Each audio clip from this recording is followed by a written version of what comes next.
which point I will move to divide the question so that each of us may have the opportunity to cast up or down votes on each of the articles of impeachment until history be our judge. The committee is in recess. Mr. Chairman, there was no consulting from the minority ranking member on your schedule for tomorrow, in which you just blown up schedules for everyone. You chose not to consult the ranking member on a schedule issue of this magnitude. So typical.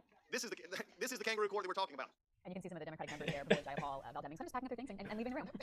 Yeah, so Rhonda, I mean, at the end of the day, it doesn't really matter in terms of like the history, the big arc of this impeachment process, if the vote happens last night or this morning. Certainly an inconvenience to members. I think we can talk for a moment about how Also, I've been watching so last night there was the congressional ball at the White House, so a lot of members on the Republican side of the aisle hoping and planning to go to the White House, although it was the Republicans' choice.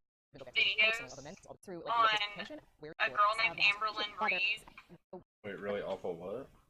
Videos on a girl named Amberlynn Reed. Amberlynn Reed? Amberlynn is one word. Okay. Have you seen Trailer Trash Tammy? I've seen her on Nikocado Avocados videos. She's hilarious.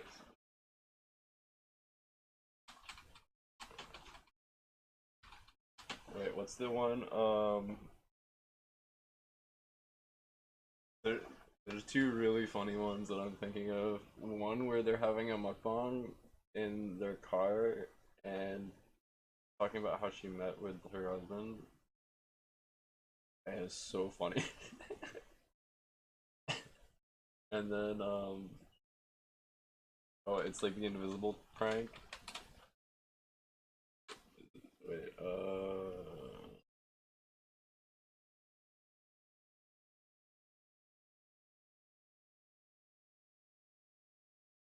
there you go. Here we go, ready? Invisible.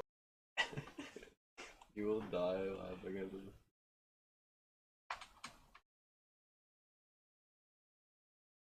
Where'd you send it? Hold on, I am about to send it.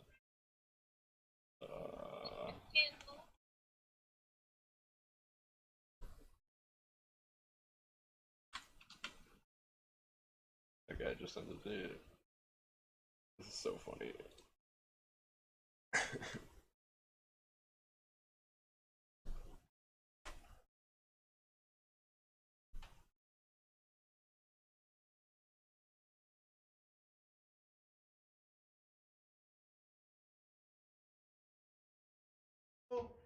Kid challenge.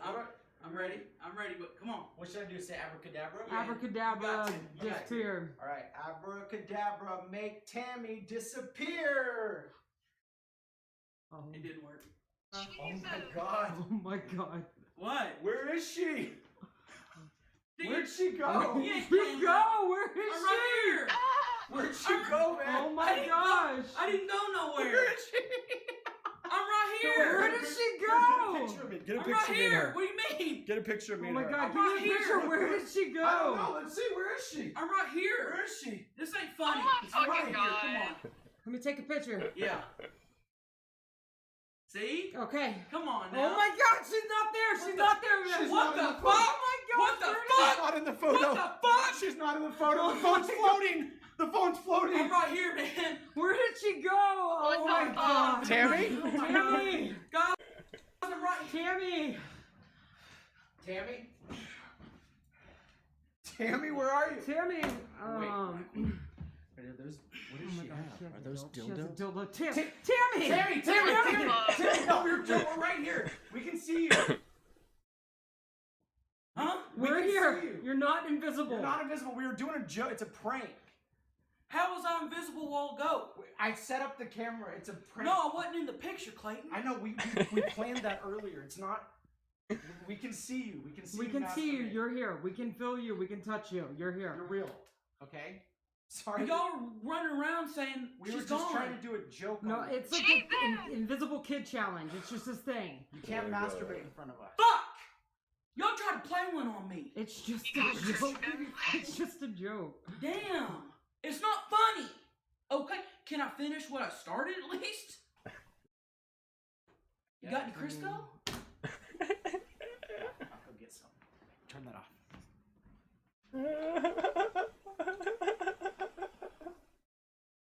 We don't necessarily know how it's going to play out in the next couple of hours. hours. That's right. That's so true. And I remember last night when a few more amendments started coming up around 5 o'clock, 6 o'clock. Good I could hear people, Lord. aides that were behind the press tables were groaning because no one knew what to expect. We all thought, okay, this must be the last amendment. So we're all waiting with a lot of anticipation. And I think this is a great example of legislative theater. This is how things are often done when you have a lot of contention in a body.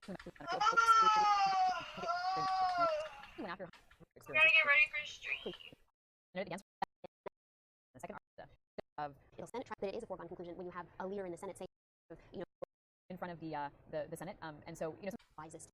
That will enable them to hear from both sides. I think that what in history.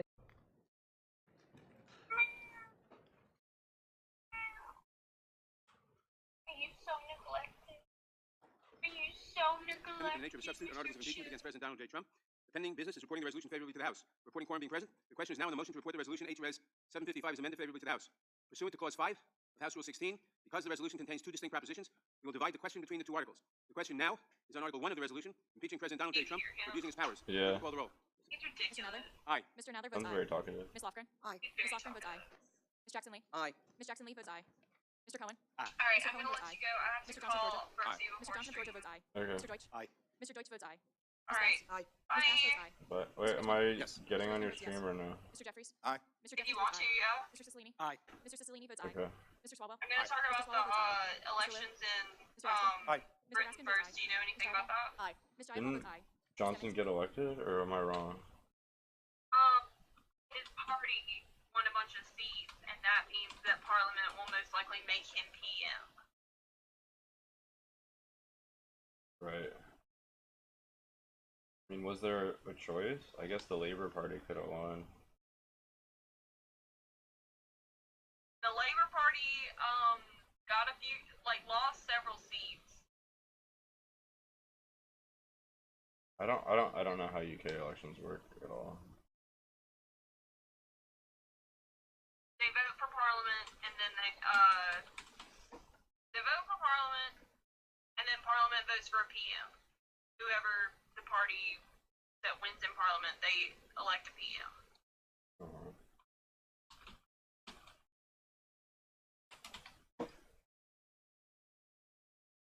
I know Vosh did a video on this, either yesterday or today.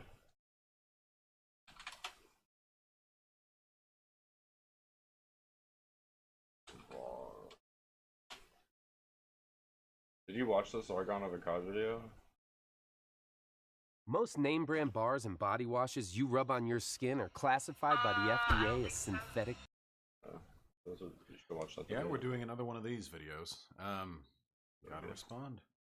The UK election, at least the exit polls, have been done with. And unless the exit polls are wildly off base, it was a landslide win for the Tories. So let's talk about that. How? Well, the answer is actually really simple. And you've heard it before, not just from me, but from other people, but I think it always bears repeating. Conservatives don't care about facts. They just don't. They might have once, sometime in the past, sometime before I was born, but they don't now. And they haven't for a while. They are, in large part, the voters, not the acting politicians and bankers. They are the product of decades of media indoctrination that has utterly insulated them from What time are you going live? In a democratic sense, not people anymore. And I mean that in the abstraction. When we look at a functioning democracy, we think, how does it work? We expect the citizenry to be educated enough to be able to advocate in their own interests. That's why public education is a huge component of democracy. We want people to be educated enough to be able to function in a democracy. And it's funny because it seems now we have reached a point where it is not a lack of information, but rather an overabundance of bad information that has led to people no longer being capable of functioning in a democracy. And I mean that sincerely. I'm not doing some bandying like, oh, we're entitled to our opinions. No. If you're a conservative, if you're a Tory voter in the United Kingdom, then you are either an idiot or you are one of the very, very small people who benefit extensively from the policies of austerity that have been ruining Britain for some time now and will, it seems, continue to do so.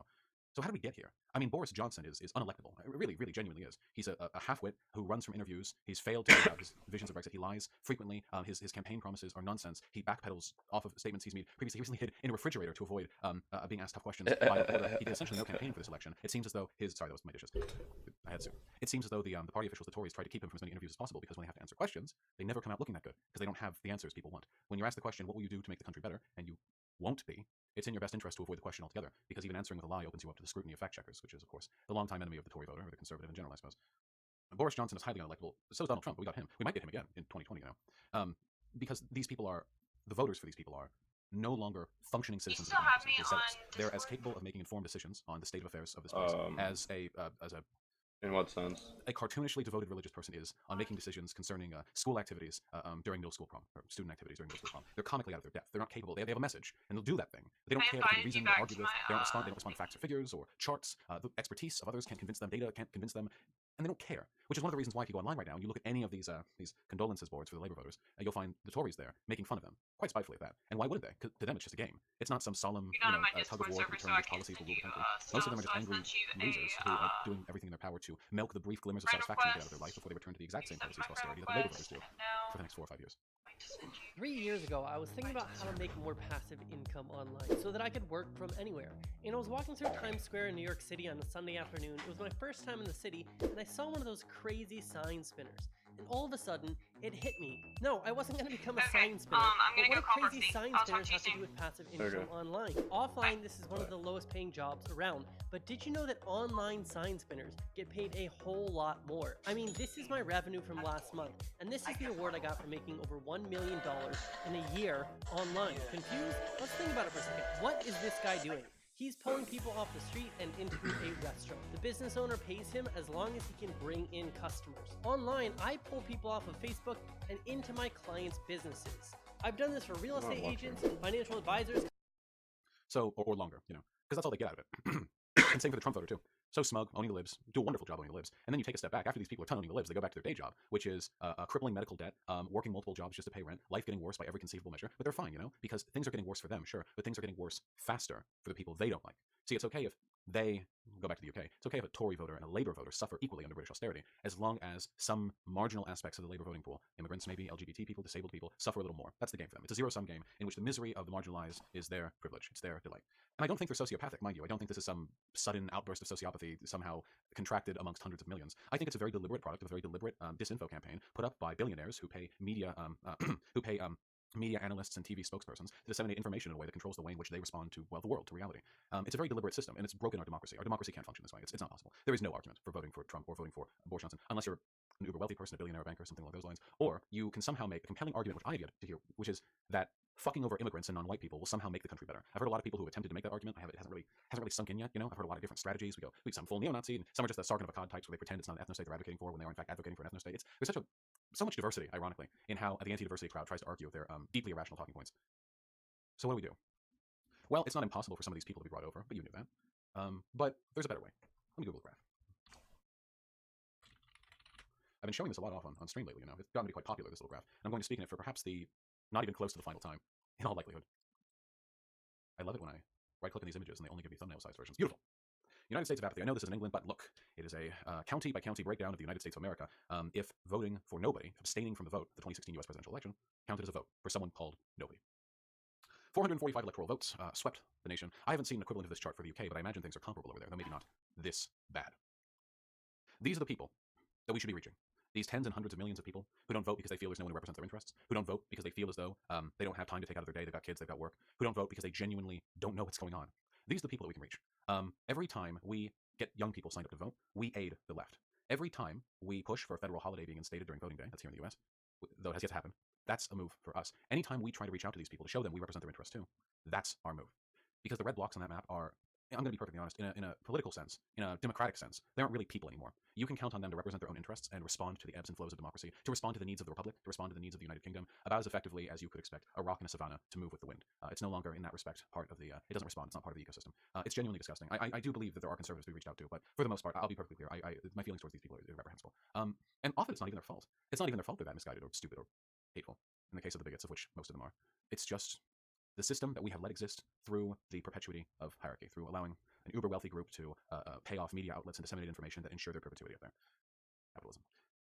Anyway, I know this is all very disheartening, but things were always going to get worse before they got better.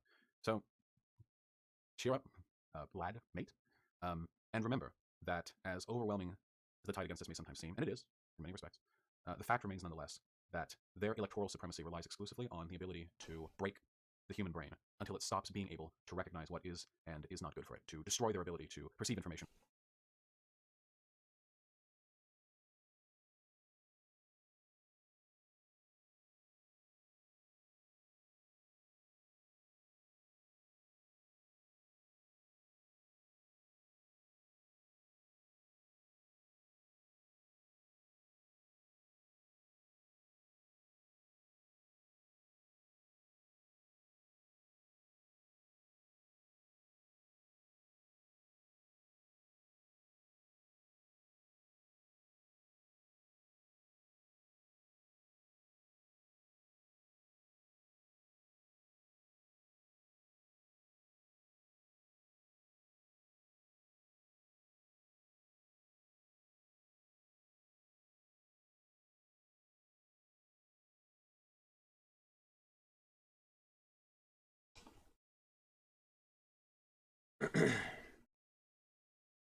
Mama.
Aye. Ms. Demings votes aye.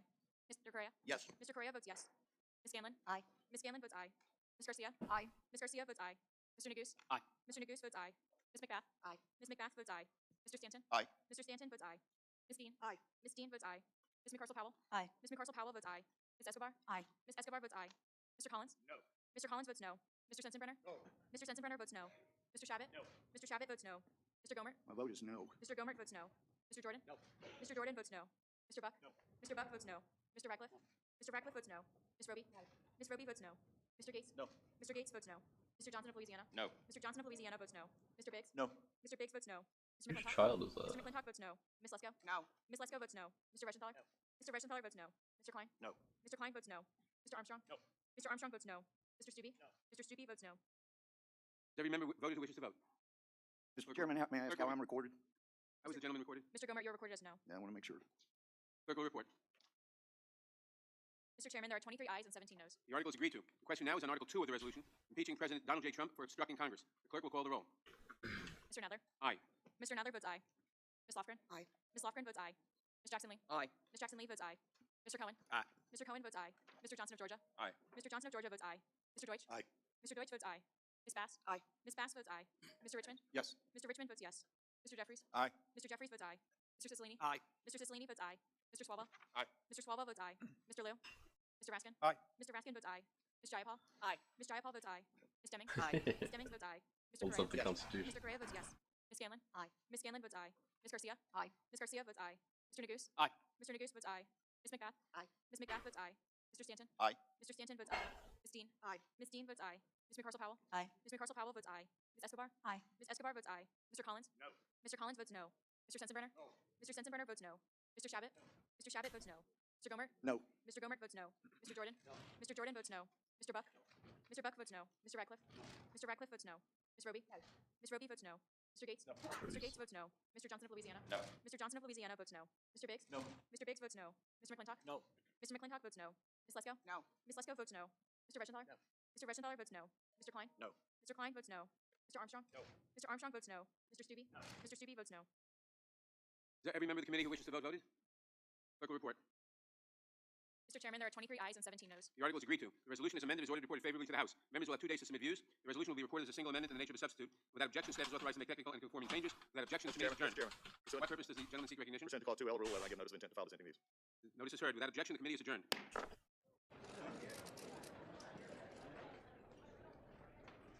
And with that, the House Judiciary Committee votes yes on 2 articles of impeachment, 2 articles to impeach President Donald John Trump. You can see the cameras there catching this moment. Vote totally split along party lines, 23 ayes, 17 noes. Ted Lieu, the only one missing here for medical reasons, Democrat. And so this, as expected, along party lines, but an incredible moment in history nonetheless. I'm Lee Casey, and you're watching live coverage from the Washington Post. I'm joined by Rhonda Colvin, our Capitol Hill correspondent, and Elise Vivek, investigative reporter. We'll stay tuned here to see Democrats and Republicans are likely to go to the microphones to try to sort of command this news cycle. I think Republicans are probably frustrated there that they didn't get a chance to say anything. Chairman Nadler making this short and sweet. Rhonda probably to make sure that Republicans didn't get a chance to give some speeches here. Yeah, that's really likely. And what's so stunning to me is if you looked at everyone, both Democrats and Republicans, when they gave their votes, you saw the heaviness on everyone's face. Everyone's face, even the very supportive members of the president, and also some of the most critical on the Democrat side. Everyone looked like there was a weight to their vote when they said aye or nay. So what an incredible moment to watch. This is history, as we just mentioned, and it's only going to get even more historical from here as this hits the House floor. You just saw Martha Roby, a Republican from Alabama, there with her son on her lap, so she brought him for this vote. And there were other flourishes that were meaningful. You heard Louis Gohmert saying no pretty emphatically, and then after the first vote saying he wanted to make sure he was recorded as no, although there was certainly no question that was taken in. Let's keep our eye here as Republicans go to the microphones to speak. We also saw Pramila Jayapal, Democrat, hold up her Constitution. Let's go to hear Louis Gohmert, who got some Big show. Everybody got dressed up. Really no place to go. We voted on a provision, an allegation of abuse of power.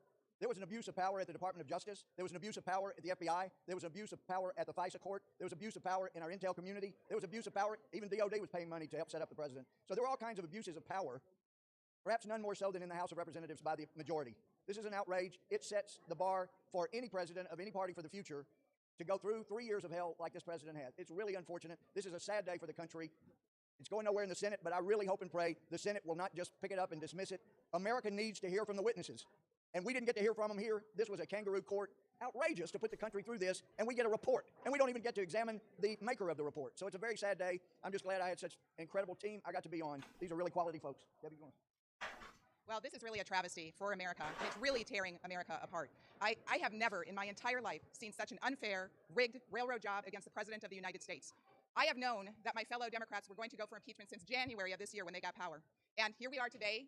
They predetermined they were going to do it, and they did it, come hell or high water. They had no proof, no evidence, no crime, but they went ahead anyway, and they're tearing the country apart, and they should be ashamed.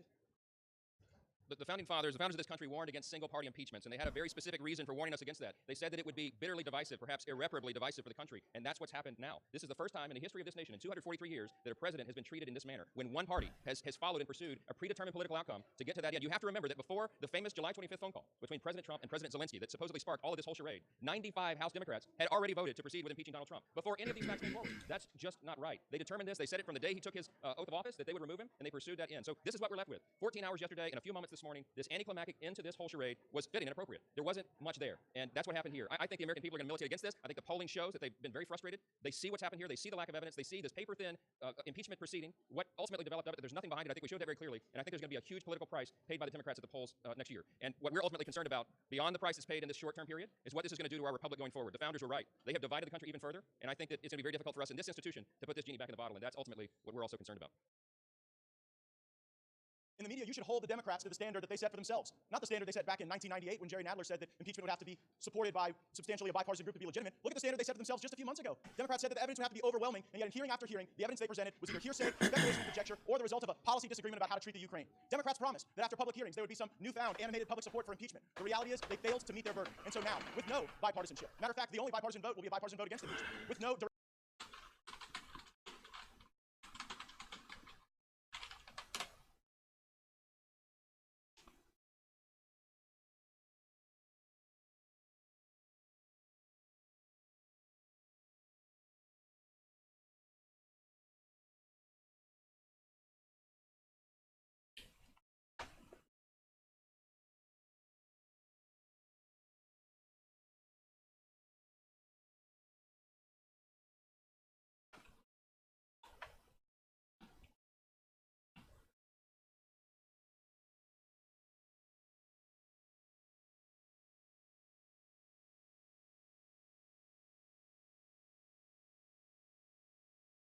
evidence, with no enhanced public support for impeachment, Democrats will continue to visit the opportunity costs for this division on our country. As Republicans, we would like to work on infrastructure, on asylum reform, on policy changes that will actually impact the quality of life for our constituents. But for Democrats, impeachment is their drug, it is their obsession, it is their total focus, and it is deeply disappointing that they failed to meet the standard that they set for themselves.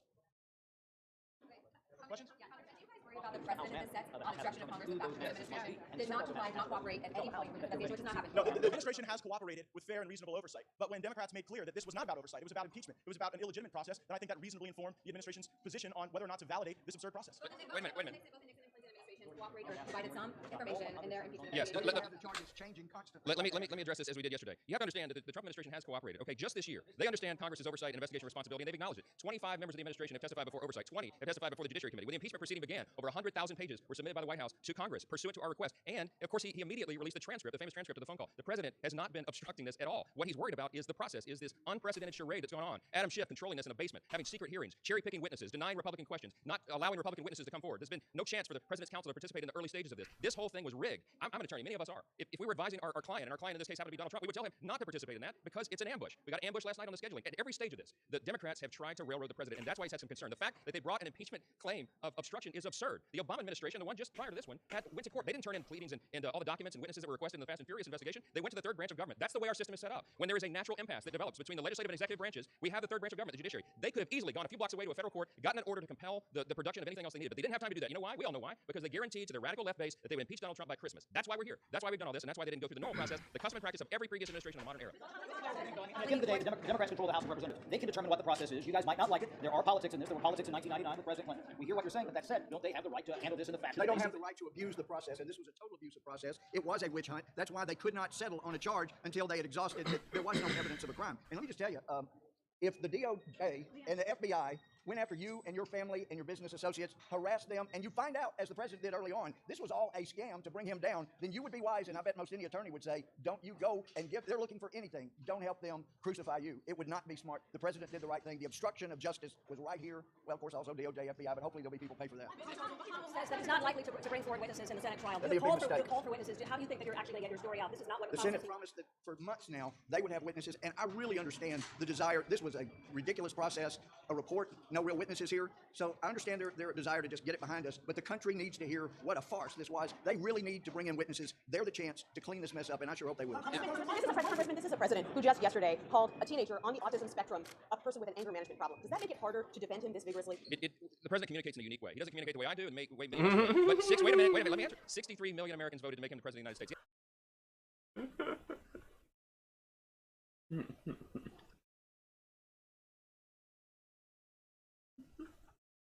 as an unorthodox style. But what we're talking about in here is removing a president because the Democrats don't like that style. They don't like him. They don't like his Twitter account. They don't like many of his staff members. They don't like what he does in the office. But the way our system is designed, the way our Constitution is written, is the party in charge, even if you have the majority in Congress, you don't get to remove a president because you don't like him. They did not produce a scintilla of evidence to support a charge of impeachment. And that is the question at the end of the day. That's why we're so frustrated. We may not have a trial in the Senate. The president may not get a chance to put on his witnesses and put on his defense, but we're going to do it to our constituents and the American people every opportunity we have. And I don't know. I think that's about it. Why is it ever okay for an American president to ask foreign powers to investigate political libel? Why do you think that's okay? He didn't do that. He did ask Zelensky. He did not do that.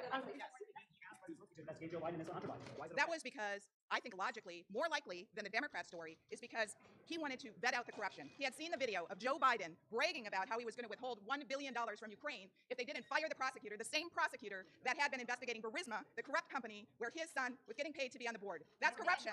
That had corruption, plain and simple, according to an Obama administration person on a similar case who said that is corruption, plain and simple. And I think it's the responsibility of the President of the United States before he hands over taxpayer dollars to investigate corruption, and I believe part of that corruption was with the Bidens.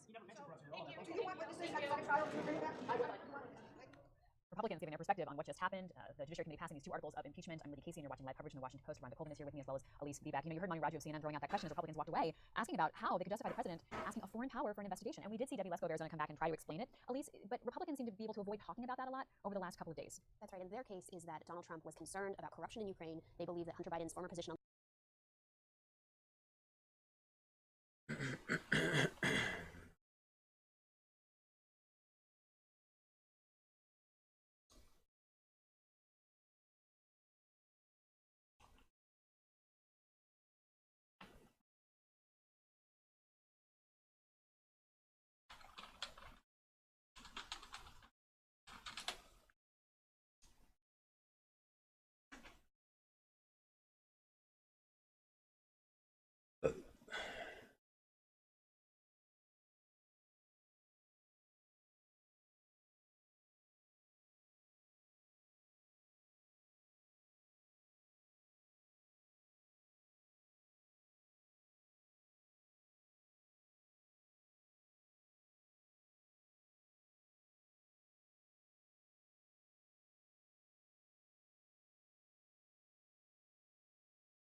to the Queen this morning and got permission to form a government in her name on Monday when Parliament reopens. The Scottish National Party, the party that wants to separate from the UK and form an independent nation of Scotland, got 48 seats. And I believe we're third or fourth in line. Actually, I think the third most seats. Gotcha. The Democratic Unionist Party, which is basically the opposite of the Scottish Party. The Democratic Unionist Party upholds the Union of the UK, and they got 8 seats. So they will most likely not be signing off on this whole Scottish reunion. Scottish de-unionizing. The Green Party also got 1 seat, so go Green Party. And they increased the number of votes they got in that seat. Right in Pavilion. Their seat. It's the first and only seat they've held. Really? Yeah, That's their first tiny seat ever? Ooh. Yeah. Already. The DUP, by the way, actually lost this seat quite a week. They're in favour of keeping Northern Ireland within the Union, not Scotland. Although I'm sure they will want Scotland to leave. Yep, DUP as in the Democratic Unionist Party. Remember that union up in there. So Boris has announced that he believes Brexit will be quote-unquote done by January 31st with no trade deals in place as of now. And trade deals, as Brooksy and I have talked about, take a very long time to form. So it has been announced by other people, I think people in Boris's party, that Brexit won't be totally done as far as trade deals until 2021. So what does done even mean in this case? When Boris Johnson says that it'll be done, that really just means that with the withdrawal agreement on paper and in name from the EU will be completed by January. Black Ginge, nobody believes anything that is said about Brexit. I believe that. Nobody believes it. I believe that.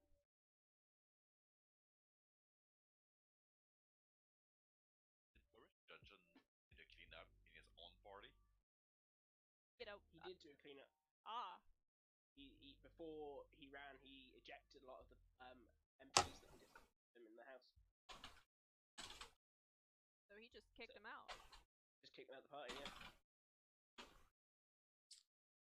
Because he failed his first vote when he came in to the chamber. That's what I heard.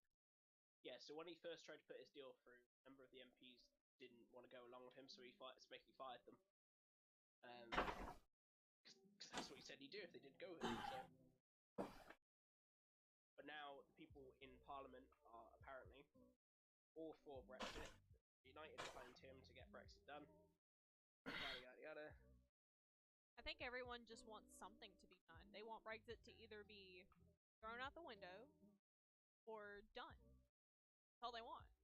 Well, I think that's really what you can tell from last night's election. They want it done and they want to be out. Because the other parties were talking about having Brexit done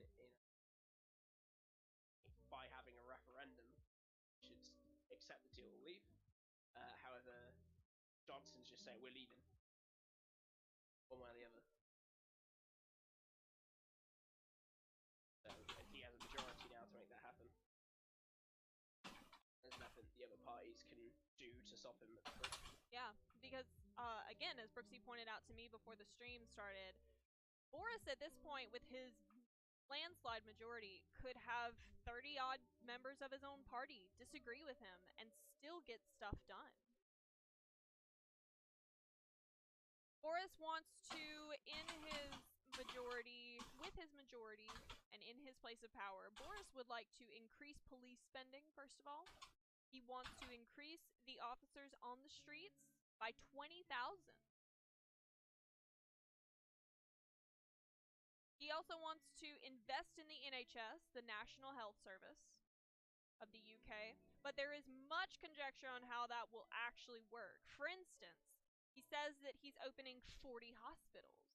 But what's he really going to be doing? He's actually going to be merging some hospitals and creating a new one. So instead of 2 hospitals that already exist, you'll have 1 new one.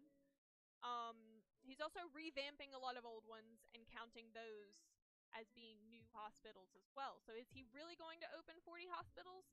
Not exactly. Those numbers are a little bit fudgy. Ask Brooksy how the House of Lords works. How does the House of Lords work, Brooksy? Give us an overview. Well, in really simple terms, that's our higher house, so it's their job to basically sign off on laws and make sure grammar's correct. That's one of the big things. Make sure spelling's correct, make sure commas. Don't like commas in laws. Commas out of place. Yeah, exactly. And basically make sure that the law is constitutional. And then if they have any amendments to make, it goes back. They pass it back to the House of Commons. If they like the law and they have no issues with it, they sign off on it, and then it can be taken to the Queen for assent. Basically, the Queen then signs that law into law. Okay, so it goes to the House of Commons. House of Commons actually creates the laws. The House of Lords checks the laws to make sure that all the grammar is correct. So they're the Microsoft Office Word of this whole project. And then they bring it to the Queen. The House of Lords brings it to the Queen. Gotcha. There are also of Lord looks like the Senate in each state. Yes. Okay, 2 different things. Number 1, Rigadon is here. Several things. Rigadon is here. What's up, Rigadon? Welcome to chat. Number 2, Based Liberty. Sample Pack in the chat is my ex-boyfriend, and he will be on momentarily to talk to me about impeachment, because he and I disagree. He and I agree on a lot of things on impeachment, and we also disagree on a lot of things for impeachment. Pasca, what's up? Meow. And also Based Liberty, welcome to chat. You enjoy. Welcome to chat. Boris in a landslide. Mandate, mandate, mandate. Sluggerino. I have to say, there's one comment from Star OSS. Staros, yes. Staros, sorry. Basically, I always sort of figured that when we did Brexit, America looked at us and went, hold my beer, and decided to vote in Trump. And we went, hold our tea, and then made the whole process last for you. Good job, you guys. And now left with this absolute mess. Oh, Based Liberty, no, it's not. Doomer. Ooh, Based Liberty, you'll like this. Wanna sub to the channel. Alrighty, Sluggerino, welcome. Based Liberty and Staros and Pasca. As well as Arivianer. Hello, hello. Huh.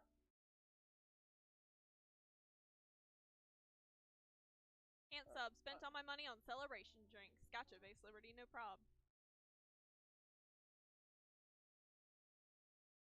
Yeah, Black Ginge, it says that 18 messages were deleted. B453, what's up? Have you seen the protests? There are protests today in the UK. I wouldn't be surprised, but I haven't seen word of it. No.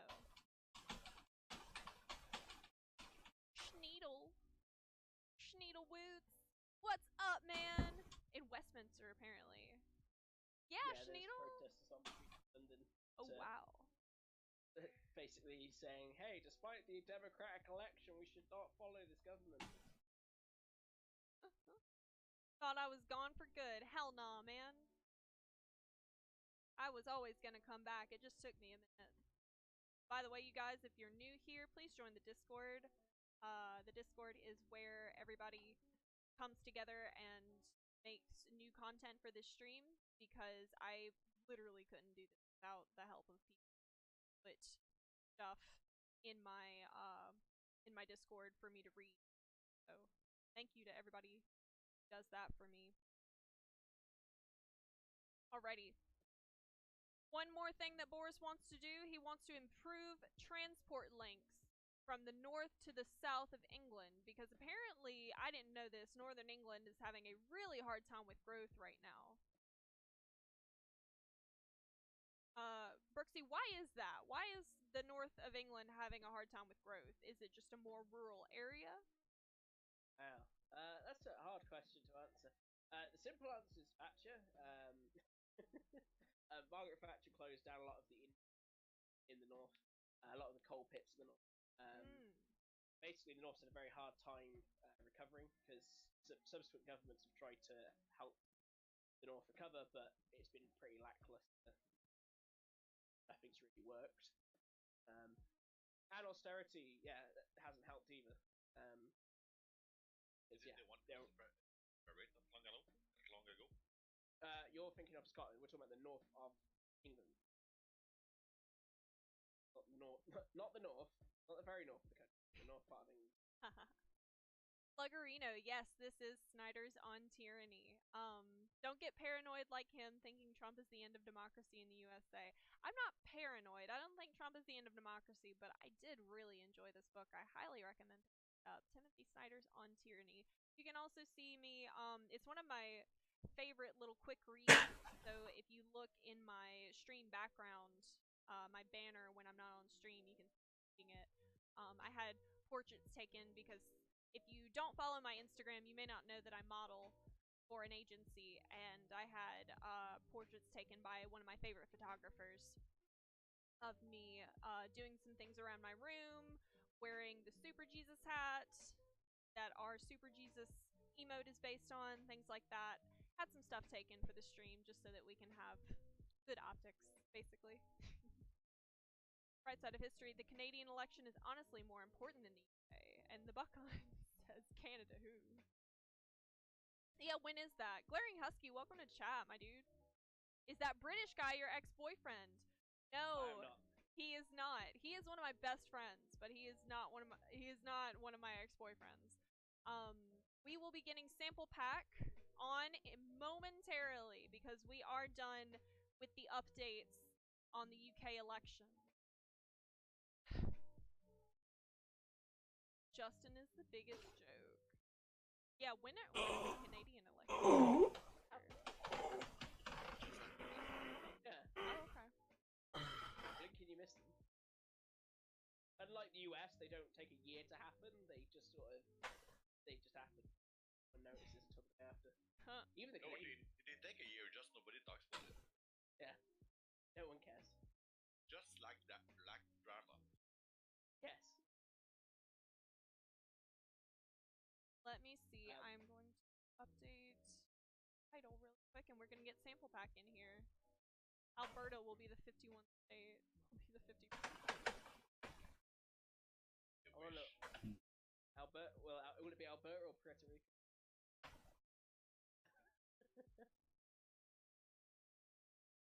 One of them.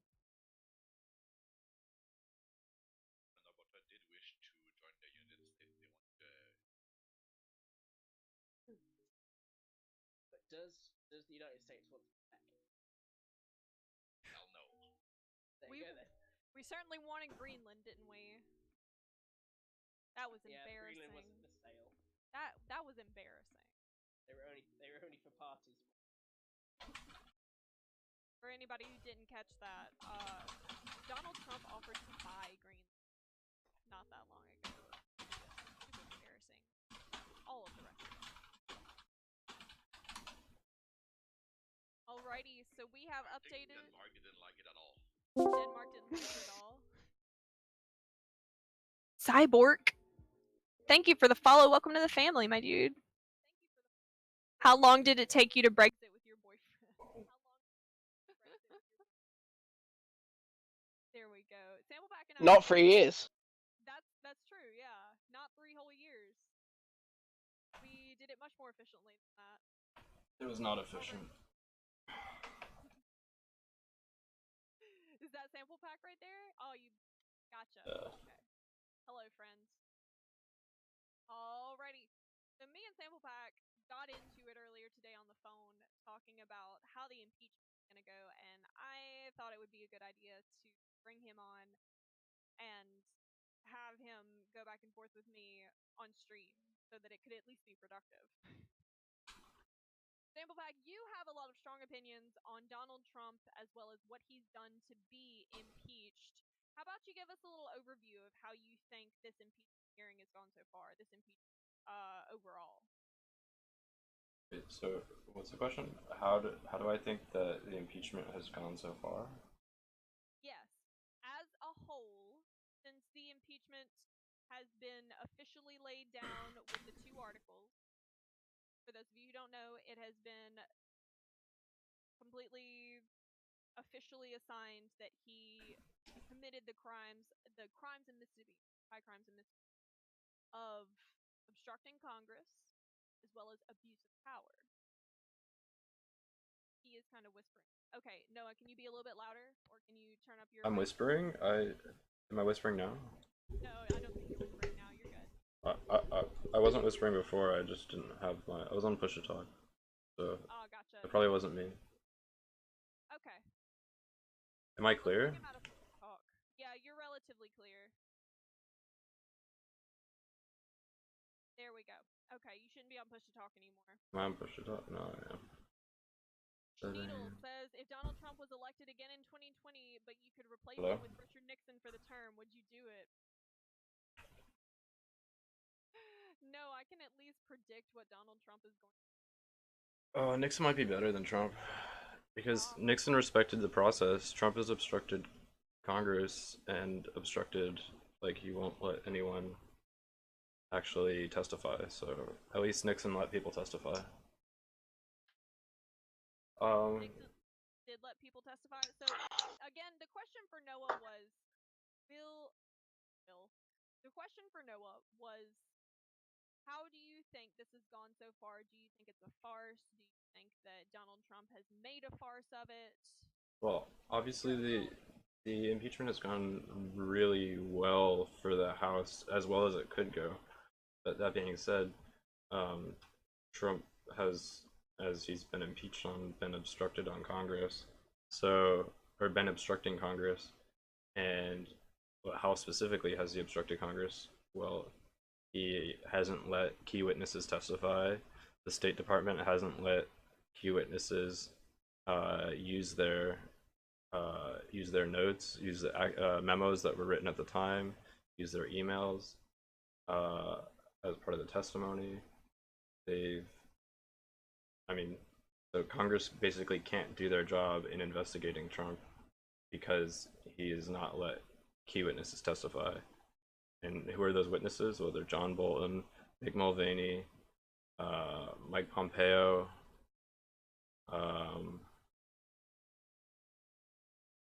can't think of other witnesses right now, but those. Bolton, Pompeo, those are all people who. Oh, Giuliani.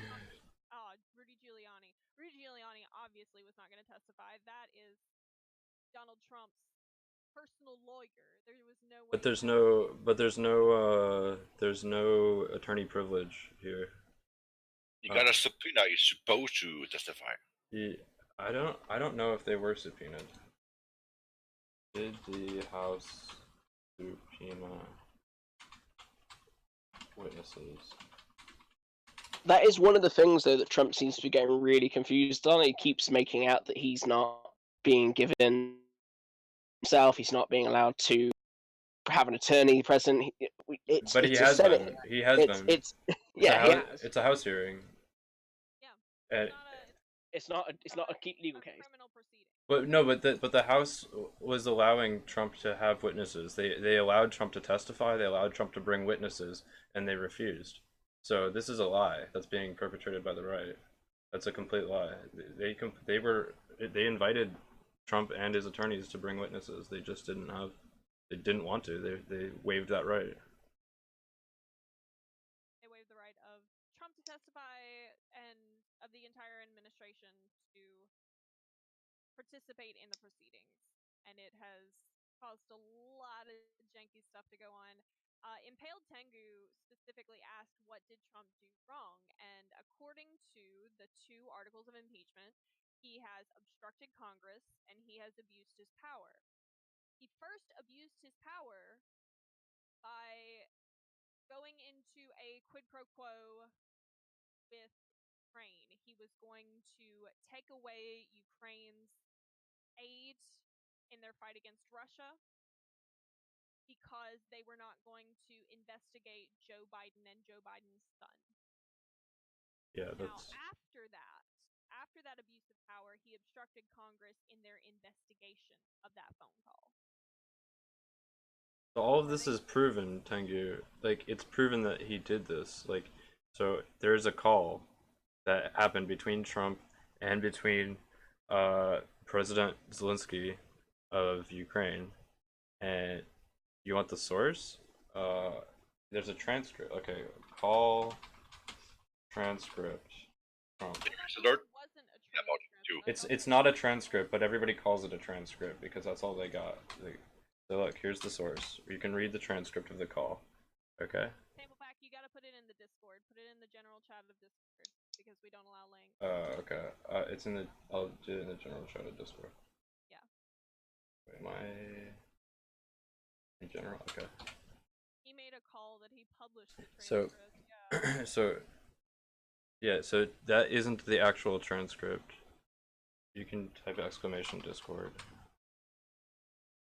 I'll pass So- the link onto the chat for.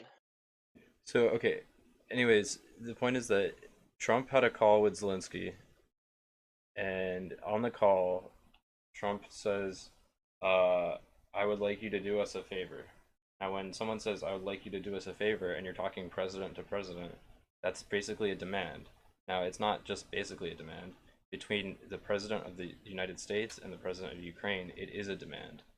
Because if the president of the Ukraine doesn't follow through with this, then he's worried that he's not going to get the things that he needs from the US. And furthermore, we're talking about Trump here. It's not just anyone. We're talking about Trump. If you don't listen to what Trump wants, he's not going to do it. So why is this grounds for impeachment? Well, during this whole time, Trump had been withholding aid that was allocated by Congress to give to the Ukraine. So, just as a backstory for anyone who doesn't understand the situation, the Ukraine has been in a long-standing hot war with Russia, right? In 2014, Russia took Crimea from the Ukraine, and I mean, they literally just marched in with like tanks and Russian-backed terrorists, all sorts of stuff. You remember that Malaysian plane that was shot down? That happened also. So, Obama supported France. Okay, anyways. So Congress allocated $400 million of aid to Ukraine, and Trump withheld this money. Now, why is that wrong? Well, that's wrong because Congress has the power of the purse. So, What he means by the power of the purse is that Congress has the ability to allocate money to allies. no, it's not even allocate money to allies. It's stronger than that. Congress has the power to control all money, period, that is in our budget. Whatever Congress gives money to, that's it. It's like that's their job. Now the president has his own little budget that he gets to play around with, but that budget's not anything compared to what Congress can do. And Trump is not supposed to play with the Congress budget. He cannot play with it and stop it if they are already allocated. Right, exactly. Yeah. That's why they have a budget. They're like a debate every year. Yeah. And Yeah. approve it. Yeah. So the president cannot interfere with the congressional budgets and congressional allocated money. It's just not. That's illegal.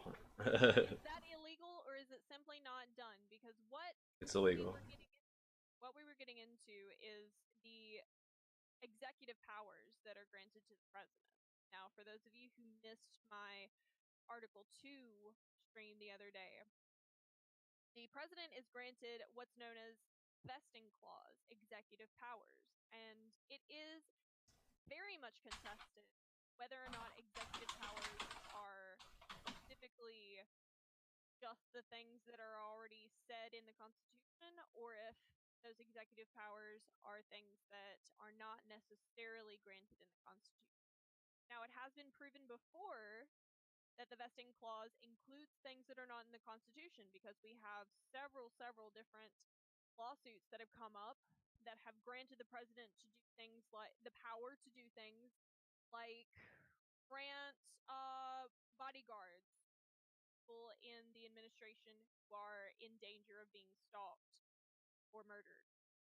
He's done things like that. Now, that's not specifically in the Constitution, but because he has executive power, he's allowed to do that.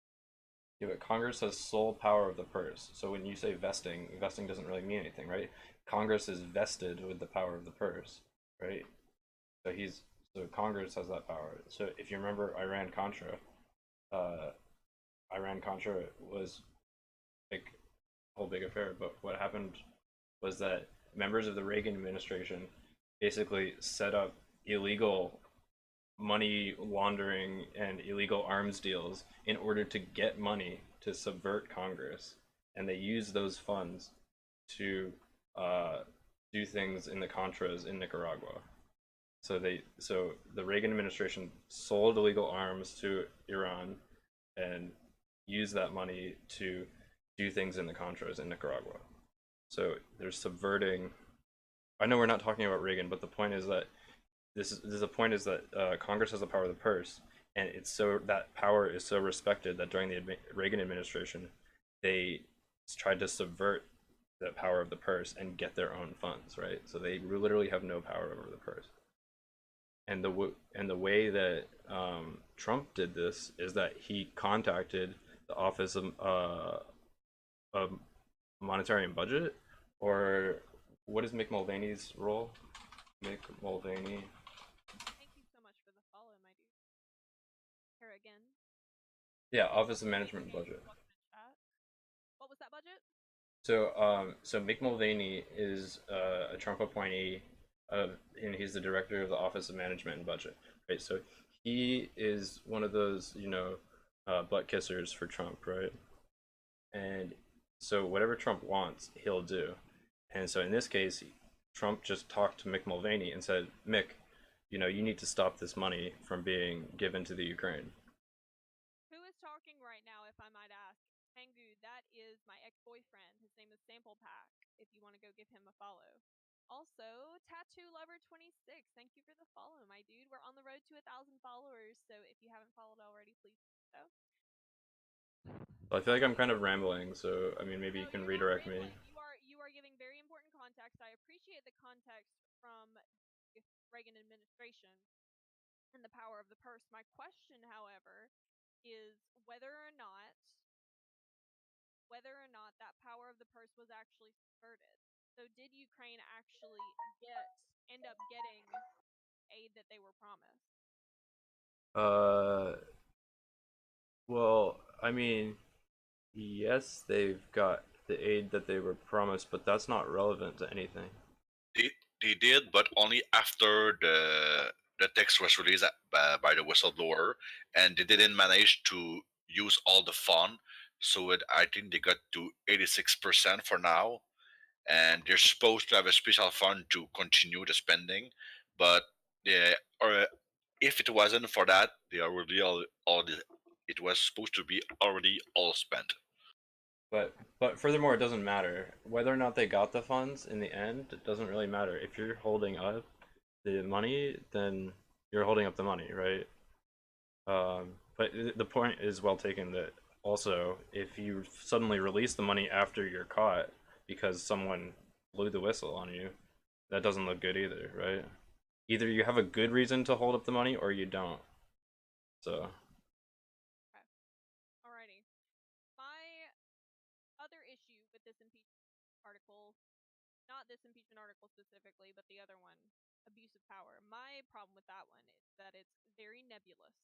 His abuse of power was supposedly the quid pro quo with Ukraine. Now, if he had a quid pro quo with Ukraine, and it was decided afterward that he could do that, then where does the obstruction of Congress come in? Well, the obstruction of Congress comes then because they were investigating the quid pro quo with Ukraine. If the quid pro quo never actually happened, if it was decided that he couldn't actually do that, and so it was canceled. Well, then someone pointed out in the chat the other day that's a little bit like arresting someone for resisting arrest. It's circular logic at that point. Wait, say that again. If the quid pro quo never happened, then you're arresting someone for resisting arrest? If the quid pro quo never happened, and so his No. second article of impeachment, obstructing Congress, was because he was obstructing them from investigating something that never technically happened, that he only tried to make happen. That's a little bit like arresting someone for resisting arrest. No, it's a little bit different. It's like let's say you didn't commit a crime, but a detective was investigating you. And then you did something to disrupt the detective's investigation. That could be illegal, right? Because if you're innocent, then the investigation should be fine, right? The investigation will turn up that you're clean, basically.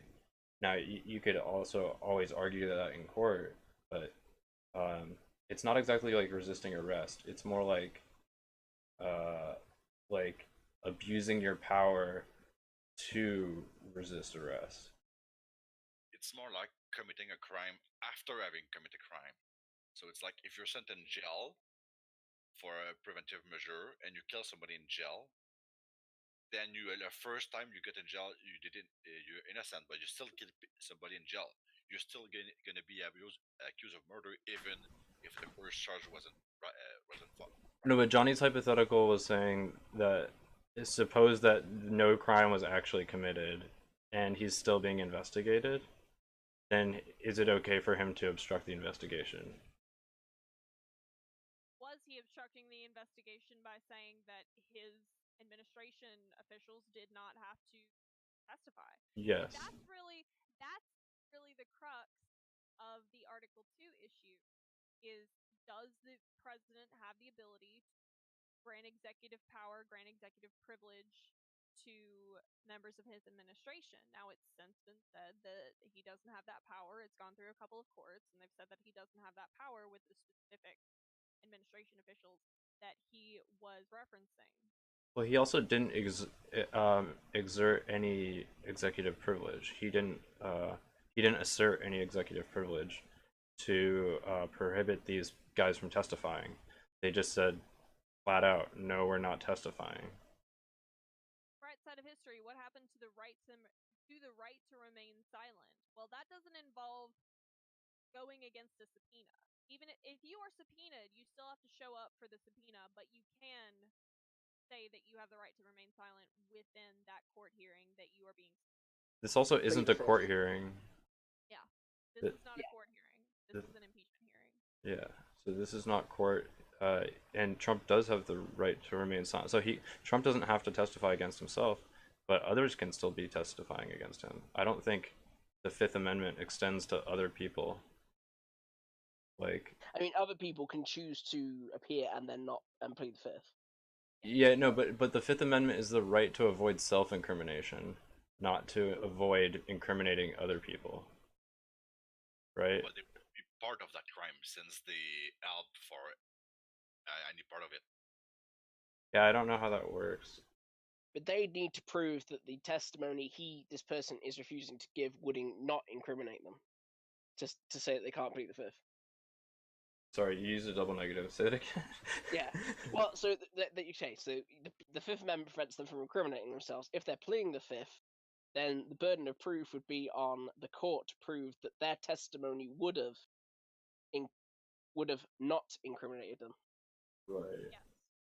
So you can plead the Fifth anyway, even because the burden of proof is on the court to prove that your testimony would have, but you're refusing to give your testimony, so they can't. Right, and because this isn't a criminal trial, I don't even know if the Fifth Amendment applies. The Fifth Amendment does apply outside of court because you can this within a context of being subpoenaed or being investigated by a police officer.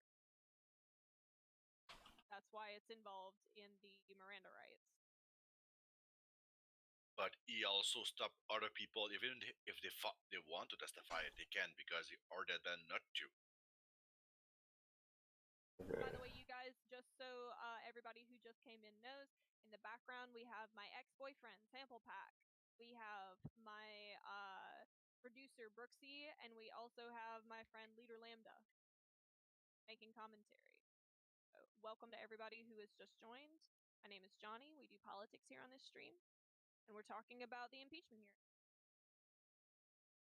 hearing. So Wikipedia says congressional rules empower all its standing committees with the authority to compel witnesses to produce testimony and documents for subjects under its jurisdiction. Committee rules may provide for the full committee to issue a subpoena or permit subcommittees or the chairman to issue subpoenas. As announced in Wilkinson v. United States, a congressional committee must meet 3 requirements for its subpoenas to be legally sufficient. First, the committee's investigation of the broad subject area must be authorized by its chamber. Second, the investigation must pursue a valid legislative purpose, but does not need to involve legislation itself, and does not need to specify the ultimate intent of Congress. And third, the specific inquiries must be pertinent to the subject matter area that has been authorized for investigation. So, I mean, they can subpoena witnesses, I guess. I mean, now, That's not necessary in Pale Tengu. be clear that they didn't actually subpoena Mick Mulvaney or the other witnesses. Let me see. Black Ginge, thank you so much for the compliment. Oh, okay. So here it says the Intelligence Committee, Oversight Committee, and Foreign Affairs Committee subpoenaed 10 witnesses who declined to testify. Those 10 witnesses include Mick Mulvaney, so I was wrong, and his senior advisor Robert Blair, as well as the National Security Council John Eisenberg, and Office of Management and Budget Director Russell Vaught. Now, Eisenberg is important because he was the attorney that Lieutenant Colonel Vindman went to as soon as he was concerned about these issues. Also, he's the attorney that John Bolton went to, as well as Fiona Hill. So he is a very key witness because he can corroborate all 3 of their stories, one of whose story we haven't even heard. So this attorney will not be speaking? No, because No, he will not be speaking because the White House said the no. administration of the White House has said that we will not be calling any witnesses in this impeachment hearing. No, they said that, not that they won't be calling them, but that they won't even be allowed to testify. So the House of Representatives wants these witnesses to testify and has subpoenaed them. The White House said no. Just flat out, no, they're not testifying. Base to Liberty, we have already talked about the UK elections today. We will go back over that later in the stream after we're done arguing back and forth, me and my ex. Tengu, what policy, can you name a policy that you think is great? Because if you just say it, it doesn't mean anything, right? My issue now, as Noah has, Sample Pack, has come to me and he has given me all of these reasons that Trump actually did commit a crime. So I'm not entirely convinced, but let's say that Trump actually did commit these high crimes and misdemeanors and that they are impeachable offenses. Will he even get impeached, considering that there is now a paragraph in those articles of impeachment that says that he will be disqualified from the 2020 elections? Will he even get impeached with that? I don't think he will. I think that that was somewhat unnecessary, especially if they think that they can get him in a criminal court case after this impeachment. So I think it was entirely unnecessary. That paragraph has nothing to do with whether or not he'll get impeached. The impeachment has everything to do with what will actually happen in the testimony, in the trial in the Senate, and right now, that trial is not going to be anything because Mitch McConnell is going to run the trial, because he is the Senate Majority Leader, and that he's already said that everything that he's going to do in that trial, he is coordinating with the White House, which is obviously wrong because that's like the judge talking to the defendant. Yeah, it's like the judge going up to the defendant and saying, "Hey, what do you want me to do?" Yeah. So much so that Miss Demings, who's in the House, has issued a statement saying that McConnell must recuse himself because he has already violated his oath as a juror. Furthermore, McConnell has already stated that he plans on not calling a single witness, which means that we're going to have a trial with no witnesses. So, what a trial? No. The Senate is a trial. The Senate has a trial. The House. So the House decides whether or not to impeach. The Senate has an actual trial. Okay. And House decides whether or not to impeach. Senate actually is the body that goes in for the trial as the judge and jury. Right. Gotcha. And Mitch McConnell is the head of the Senate. Right. So Mitch McConnell has said, as the head of the Senate and as a member of Trump's party, that he will not be calling witnesses in that trial if this impeachment goes through. Right. Well, it's already going through. So he said that he's going to coordinate directly with the White House, that he will not call any witnesses, and that he wants the trial to last less than a week. So, alrighty. Is Trump going to get impeached? The answer is probably not, because if all of that happens, then, well, at that rate, nobody's going to get convicted, let alone the president. Just to go back to one point that Johnny made. So the reason why the fact that they've put a little clause into the articles of impeachment for Trump where he won't be able to run in 2020 is because the Republicans already have enough reasons to not want Trump to be impeached, but they've basically just sealed it by basically making their guy unable to run. Yeah. Like maybe, but that's why I think it's like the final death note for this getting through Mitch McConnell. I mean that clause is kind of like, it's kind of automatic. Like if you actually committed crimes as the president, it should be inappropriate for you to run again. That clause is not automatic. That clause is not. It's been added. No, I'm saying it's almost automatic. I'm saying it's almost automatic. It's almost automatic because if he is tried and convicted after the then right. he will run again. Right. But if he's not even going to get impeached, or he's barely going to get impeached. Well, then he can run again. Right. The clause doesn't apply if he doesn't get impeached. So I don't understand. Yeah.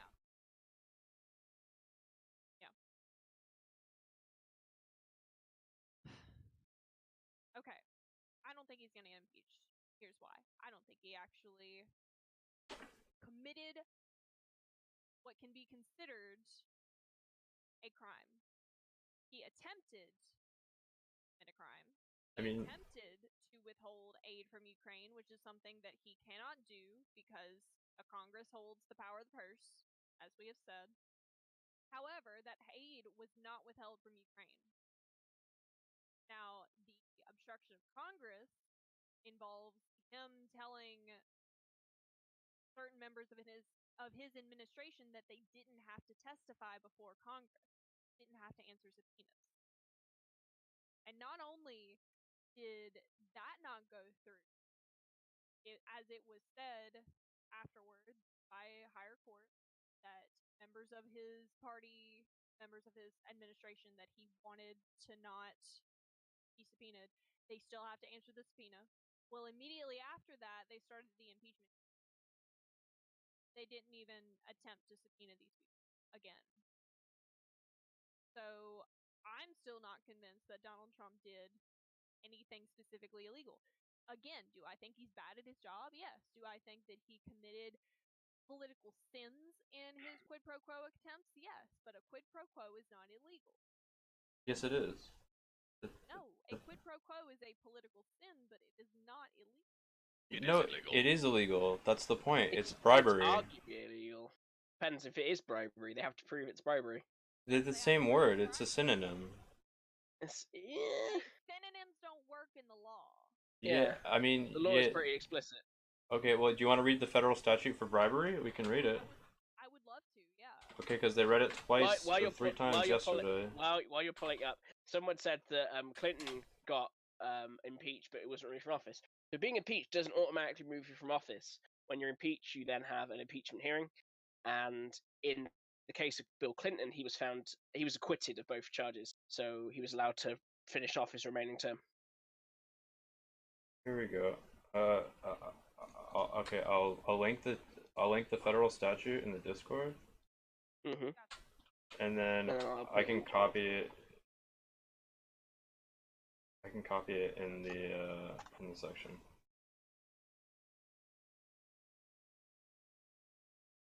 Delkmeister, welcome to chat. This is part of the federal statute. I got timed out.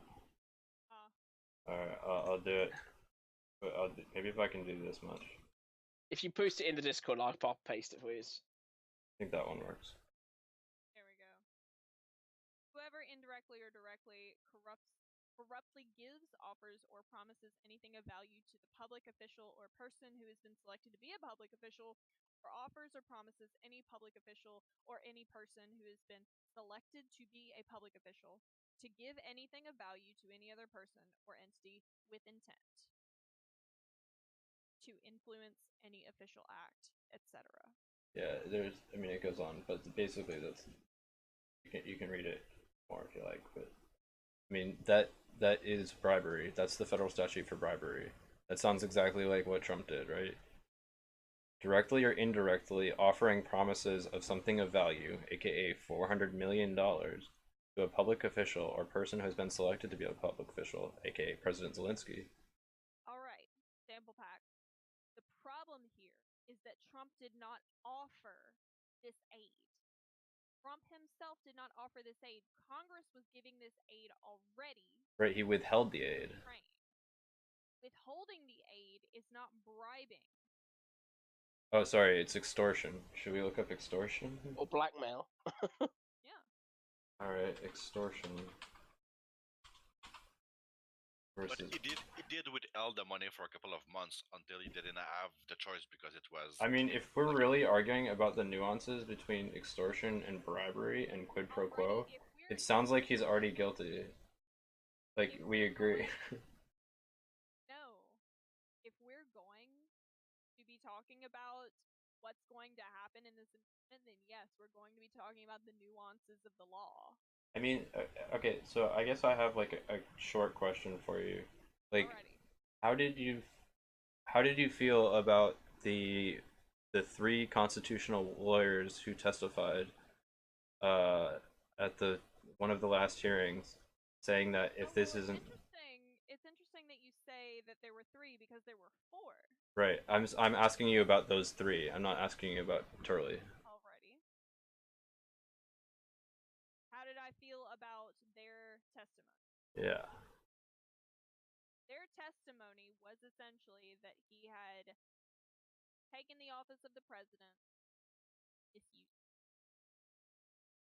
Turley. argued against that and said that there was not a strong enough legal case to go beyond reasonable doubt.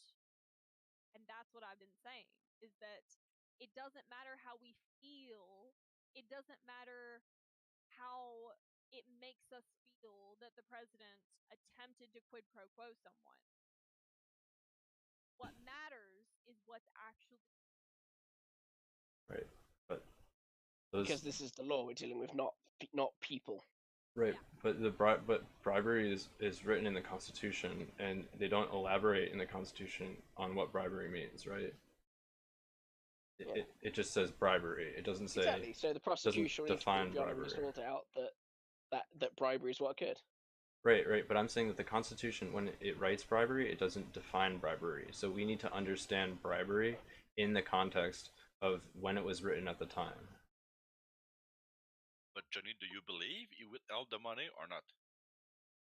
I believe that he attempted withhold the money. If he continued to withhold the money after it was discovered that he wasn't able to do that, which is exactly what happened, he quoted executive powers from the vesting clause and said that that's why his administration was able to withhold this money.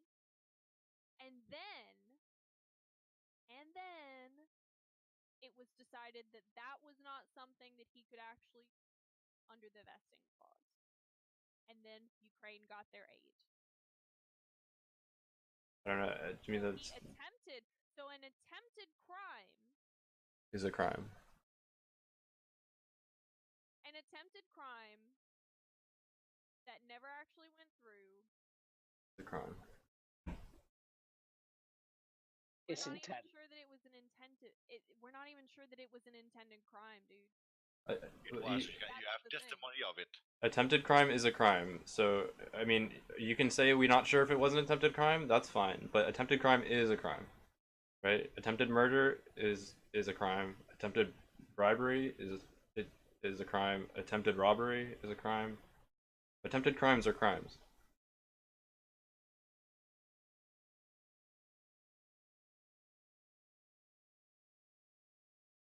What I'm saying is it may not have even been a crime. Yeah, I mean, and that's something that we can talk about, but we have to agree that attempted crimes are crimes, right? Yes, we're agreeing on that because that's literally the law, but that's not what I'm saying. Well, it's not just because it's the law, it's because, like, that's just what makes sense, right? Like, if you attempt a crime, it's still a crime. Like, even if it wasn't the law, it should be the law, right?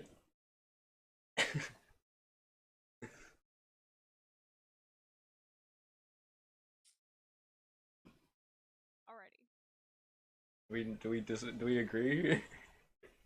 Should it be the law that if a president attempts a crime, yes. No, not even just a president. Anyone. If anyone attempts a crime, it should be a crime, right? Okay.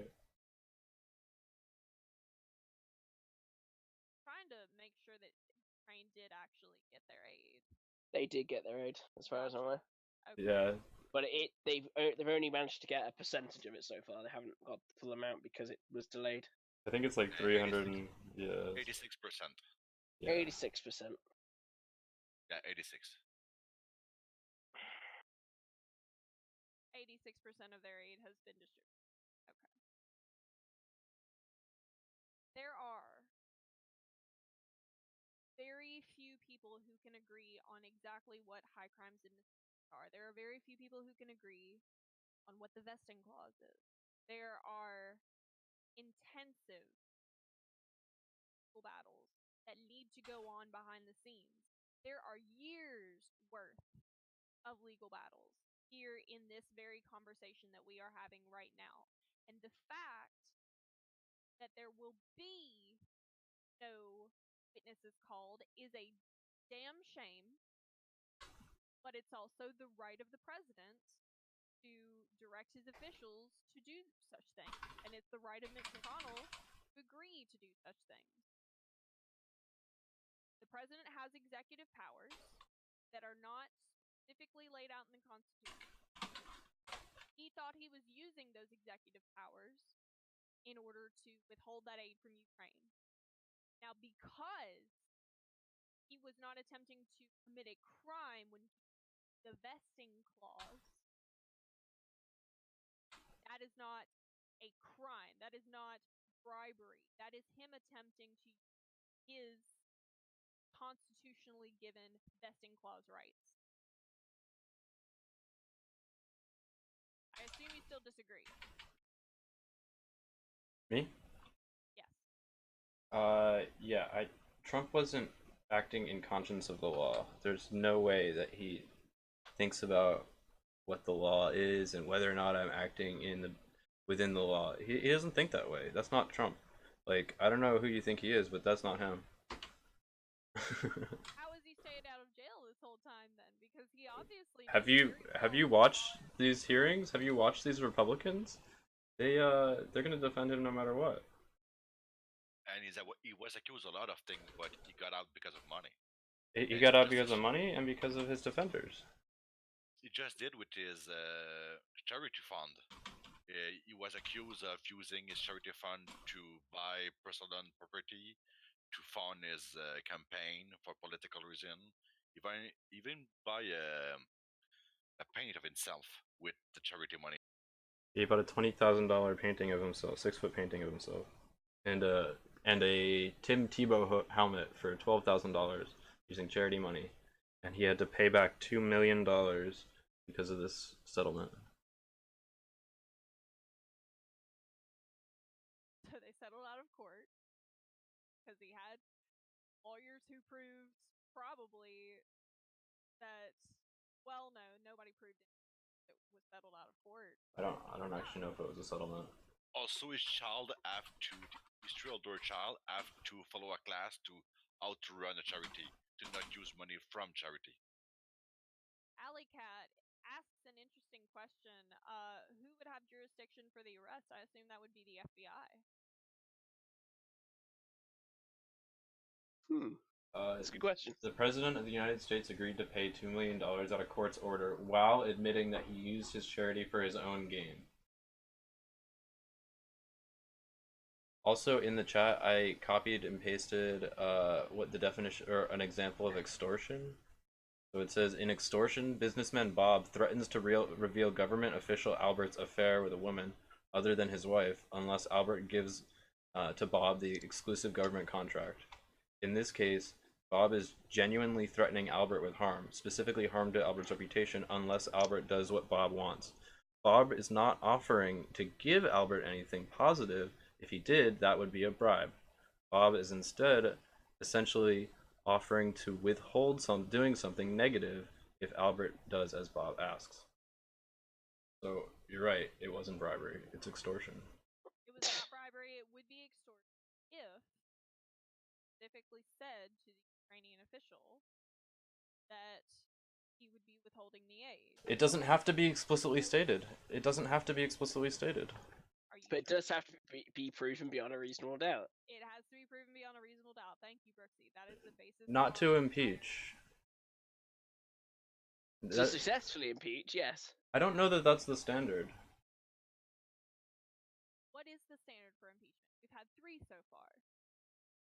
Well, one successful one. Yeah, and every time it's been wildly different. That's just they're all like about 100 years apart. No, Getting more common though. 50 years apart? Yeah, something like that. But I mean, Bill Clinton was impeached, but then in the Senate he was found he was acquitted of both charges. He was found innocent. He was acquitted. So he still remained in office for the rest of his second term. But he definitely did lie to Congress. Yeah. And he definitely should have been found guilty. But again, this is not how. This is the weird and wonderful way that the Senate works. Well, isn't it,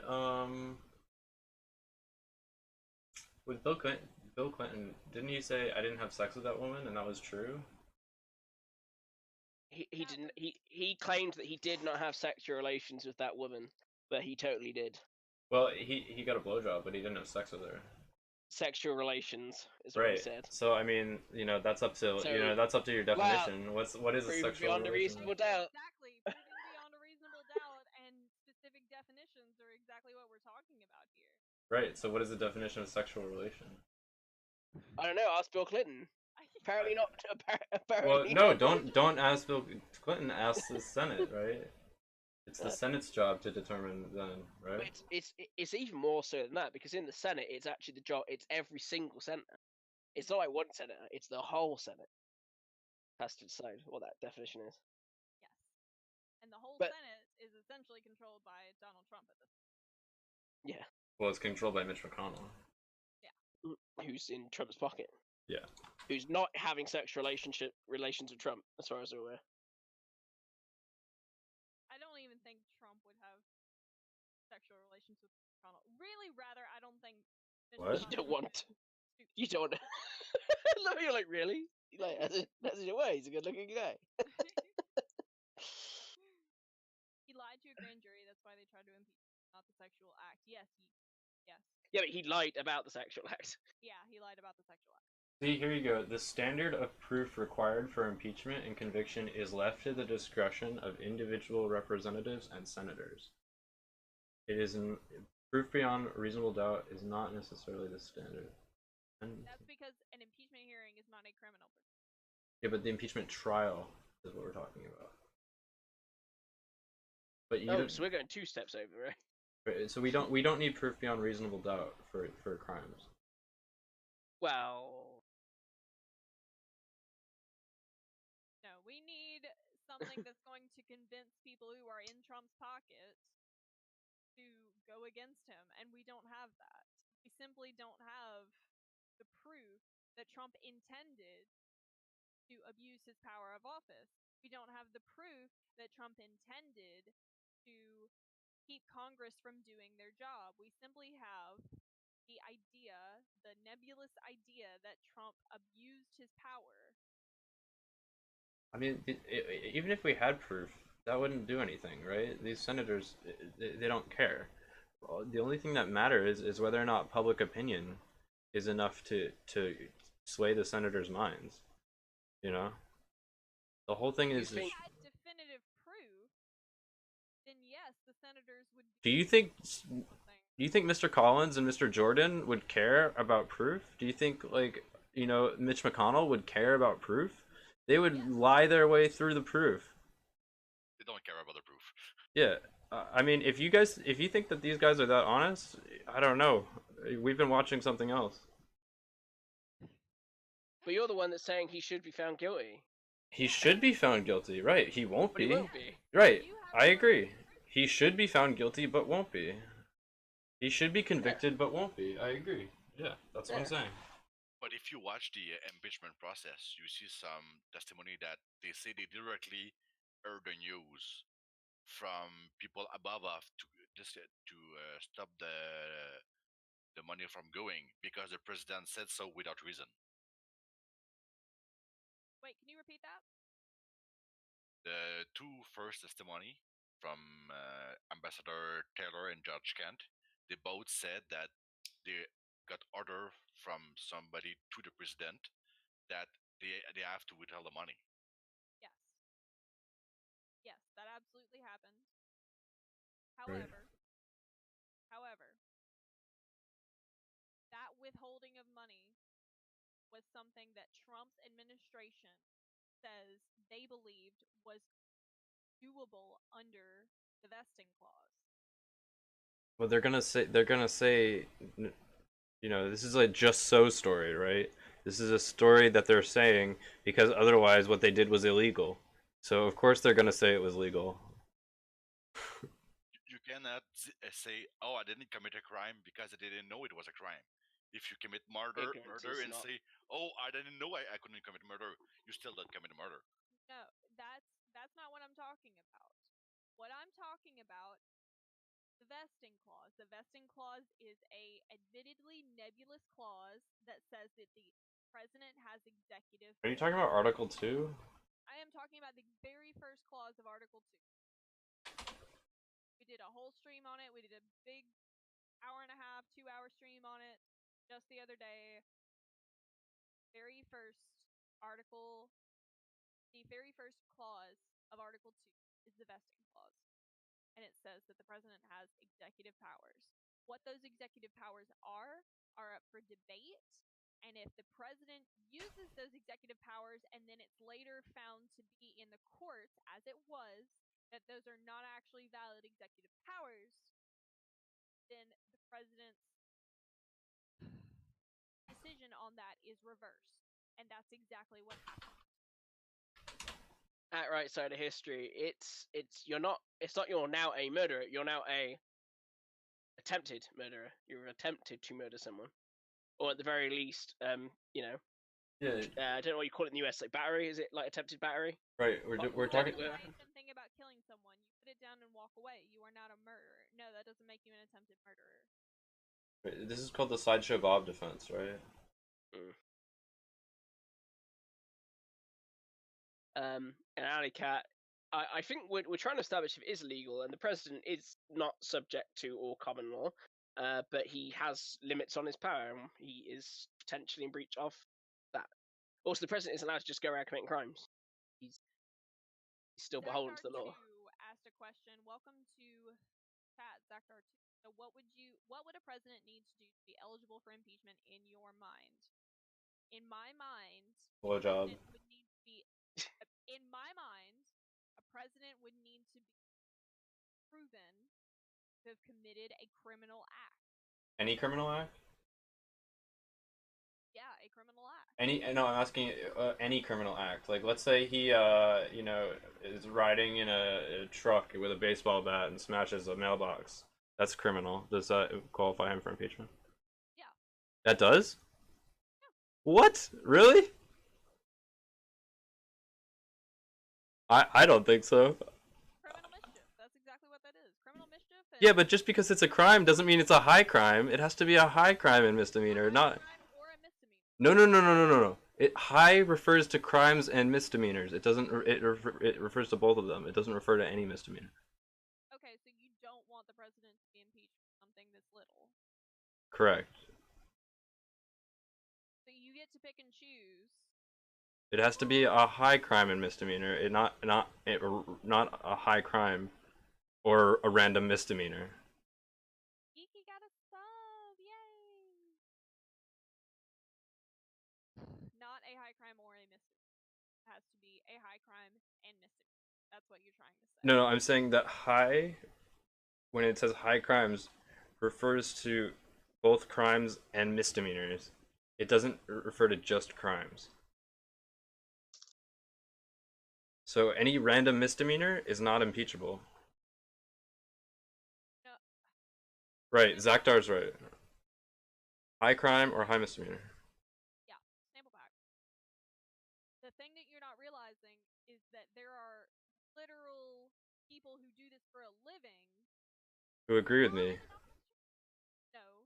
There are people who do this for a living who agree and disagree with you. There are people who do this for a living who can't even effectively define what a high crime or misdemeanor is, especially in this case.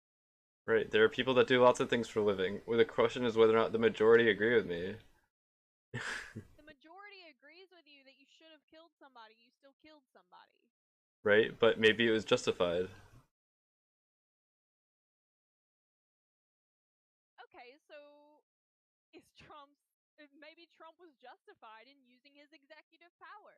He obviously wasn't, though. We can. No, there's a whole half of the entire administration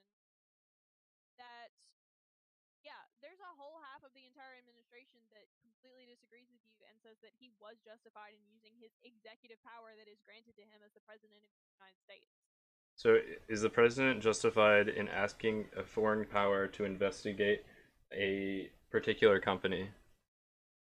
It wasn't a particular company. It was a particular person who No. appointed to that company. It was a company. It was a company. It was Burisma. Okay. So he wanted Ukraine to investigate this company on the grounds that an American citizen had done something wrong. No, not on those. Not on any particular grounds. Right? No. But Grounds that Joe Biden's son was appointed to a position in this company wrongfully in order to buy and sell access to the president. So is that justified? Is the president asking a foreign power to investigate this company? Is that justified? It may be. Well, I'm asking in your opinion. They have normal channel that is supposed to go through to do that. And in one of the impeachment, they ask for somebody about it, and there's a way to do it for the president, but it's not supposed to ask directly. It's supposed to go through American law, and they have agreement between countries to stuff like that. Yeah, the FBI can make a request. Right. To get that looked into. But I guess the question is, I mean, did he overstep his mark by doing that? I don't know. I think that's the question the impeachment hearing needs to answer, isn't it? Yeah. Isn't absolutely right. Why didn't This has never come up before. Like why didn't Trump do this in the past 2 years when he's been in office for the past 2 years? Boredom, laziness, pandemic. Well, why didn't he hold up money beforehand? You're saying he's bored? Why didn't he hold up Why wasn't he concerned about investigating Burisma in the past 2 years? Why only this year? He did for other country. I know that there is for like 4 or 5 other country that currently the Trump office with all money for the country because of unknown reason. I agree. Oh, wasn't that Lebanon? Yeah, but Lebanon and 2 or 3 people country in South America. But why not Ukraine? Why hold up money for Ukraine this year and not the previous years? Perhaps he had just been aware of it. But I thought his concerns about Ukraine corruption were long-standing.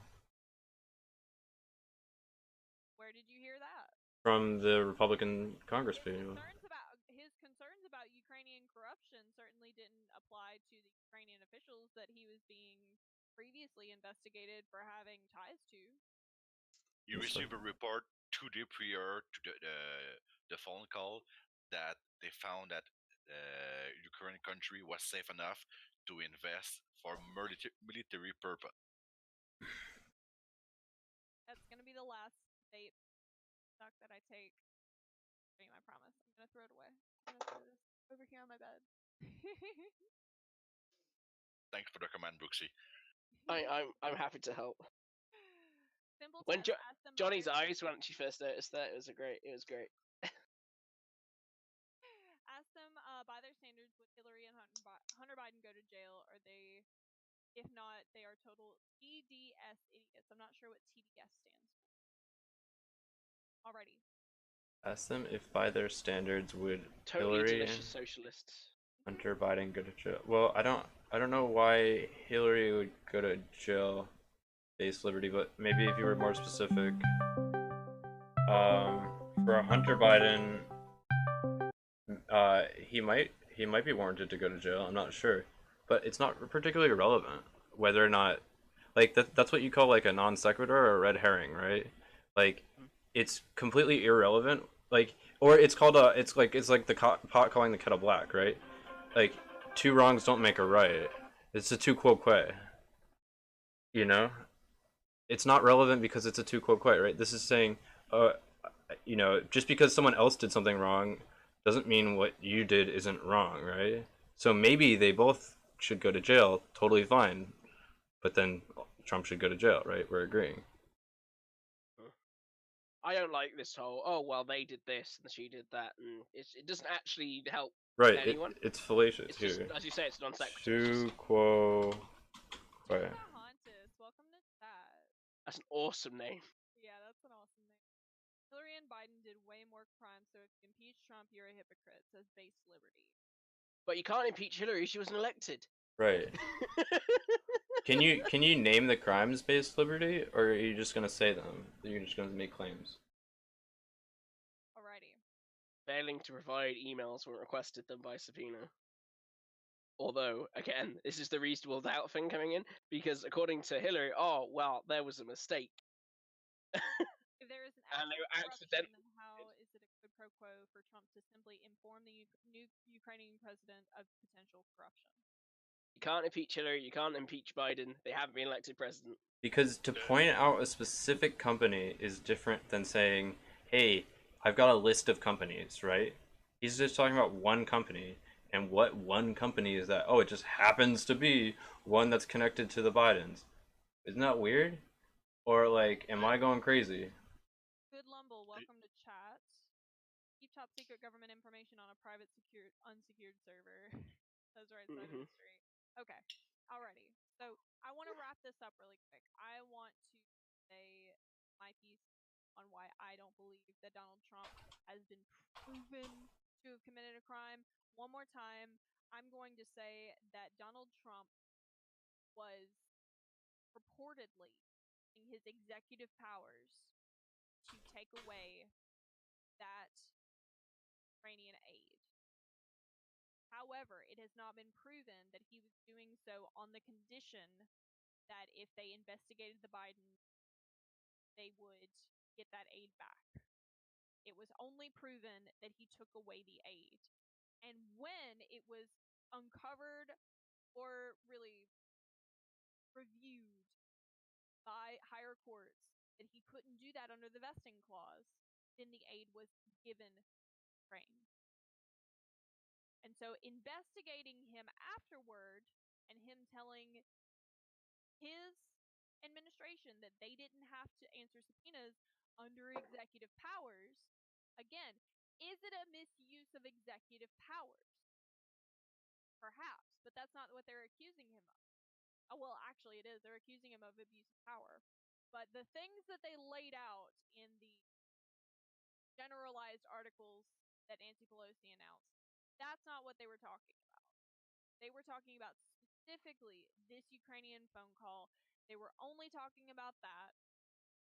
And it has been I have been under the impression that Trump that quid pro quo because he thought that he had executive powers to do so. Okay. I don't understand what would make you believe that. All the evidence, or lack thereof. The lack thereof, yes.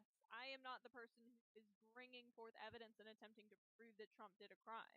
Yeah, but I have not been convinced that Trump did a crime. but you're making an assertion that what his actions, that he believed his actions were justified because of this other thing, right? That's a claim itself. I am merely saying the assertion that he has already said. His administration announced that they were using executive powers to do these things. Do you have a link? Only after the fact, they didn't before. Ooh, Pocahontas with that interesting Trump. Alrighty. When you throw a wrench in a wrap up, they dodged my question. Is yes or no? Don't cuck out soy. Wait, who? I don't know. Something about soy. They dodged my question. Yeah, I said if you, it's possible. Like we could bring that to trial also. It's totally fine to bring that to trial. If you think that they should be held to account, then sure, we could bring them to trial. But your question is completely irrelevant. If you think that they should go to trial, then Trump should go to trial too. So you agree that Trump should go to trial. Good job. We both agree. If you think that they should be convicted and Trump should be convicted, you agree. To bring us down to like grade school level, two wrongs don't make a right. Yeah, it's what you're doing is called the fallacy of hypocrisy. I linked it in the Discord. Alrighty. This has been somewhat productive, I believe. Thank you for being here. Thank you for letting me have political opinions on the internet, even though I have blue eyebrows. I'm gonna read one or two more comments. DFKGF says the proof. Oh, thank you so much, Geek Classes. Welcome to the family. The proof is that the details of the is in the details of the report. In addition to the much discussed wiretap of the Trump campaign, Foreign Policy Advisor Carter Page Horowitz discussed the Bureau's use of what is called a CHS, a confidential human source, or in more common terms, an informant, and a UCE, an undercover employee or secret agent, to gather information. And that is referencing DF's earlier comment on the Trump administration being wrongfully spied on by the FBI. Alrighty. And that's obviously a topic for another day. So, thank you so much to Leader Lambda. Thank you so much to Brooksy, my producer, and thank you so much to my ex-boyfriend, Sample Pack, for being on this show today. I am so happy that you guys, again, let me have opinions on the internet. It feels like a privilege, you know, to live in the United States of America and to be on Twitch and be able to say what I think. And for us to be able to debate it, it feels like a privilege. So, you guys want to say your goodbyes and type out any shout outs that you want to have, Sample Pack? Sure, you could follow me on Twitch if you like. I just play games, I guess, sometimes. I didn't talk about politics when you did, or do you just play games? Okay, yeah, I mean, I watched literally every impeachment hearing. Like, yesterday, I spent 12 hours watching the entire hearing. So, I watched one of them too. Yeah, I watched literally every hearing, all of them. Oh, cool. We're gonna be hanging out in the Discord afterwards. If anyone wants to come on and continue having a chat, maybe get involved in the conversation, tell us why we're wrong. Join the Discord, and yeah. That's the Discord right there. We also have socials. I have a new Patreon. I have a Twitter. If you want to follow my modeling stuff, I have an Instagram. And of course, it's always there too. Thank you so much for being here. Alrighty, let's see who we're gonna raid today. Slim pickings today. Who's live? Anyone got any suggestions on who we can raid in the chat? Yeah, I would love suggestions. Because we're raid Tory, he's offline. Wired Guitar, he's offline. You could raid Bad Bunny. Bad Money? Tell me a bit about Bad Money. Bad Bunny's a politics streamer. Yeah, cool. Live right now? Yeah, she's live right now. Can you spell her full username? Bad Bunny. Just funny, no like IE, it's just with a Y at the end. Yep. Alrighty, and good Lumble says raid Bad Bunny, she is cute. She's awful, please don't. Okay, well we have two. This is a democracy, so we're gonna go ahead and do it. Soft Element, thank you so much for the follow. By the way, we're on the road to 1,000 followers. We are like 150 from getting there, so please give us a follow before you leave. And I will see you on the next one. Goodbye. I'm gonna press this button and it's gonna end my stream. Right. Bye.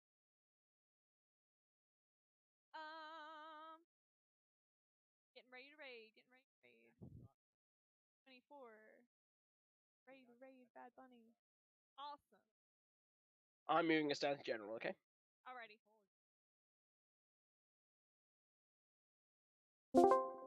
If we get 1,000 follow, Johnny's gonna stop vaping.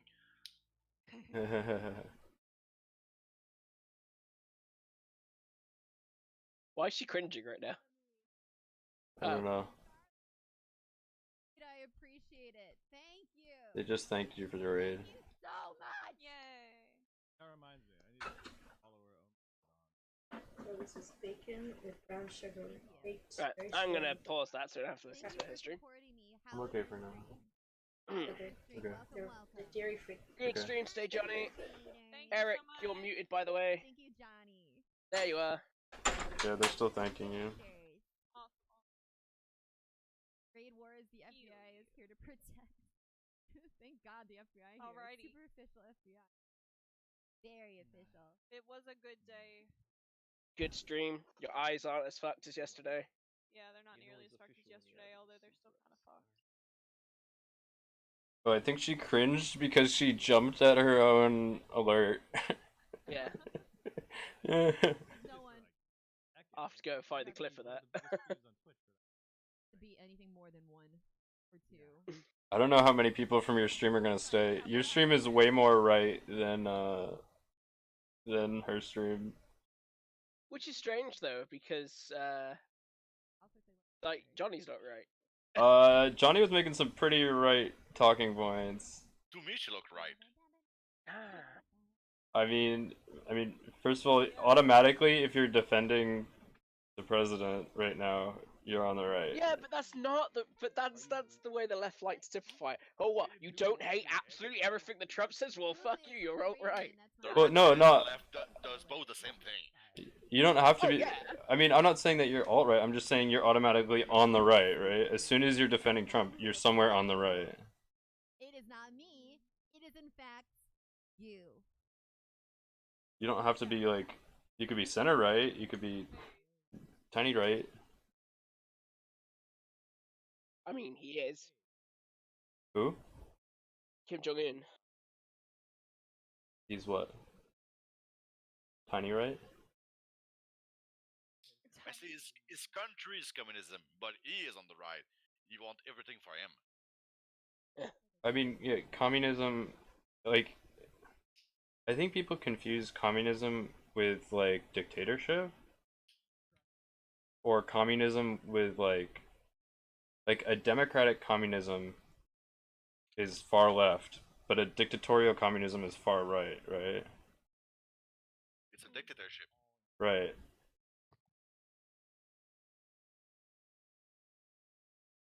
I don't know. Like we could have a far right capitalism, which would be probably like super laissez-faire.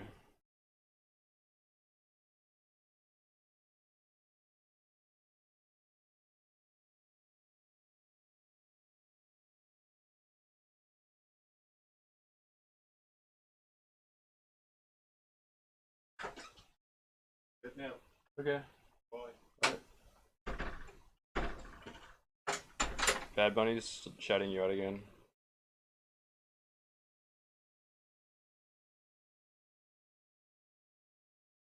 Also, what happened to my eye, dude? Eric is I accidentally wore my colored contacts to sleep, and it scratched my cornea. Exclamation mark eyes. Yep.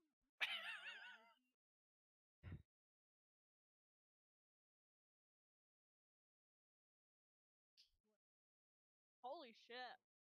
What? Thanks, Eric, for that useful information.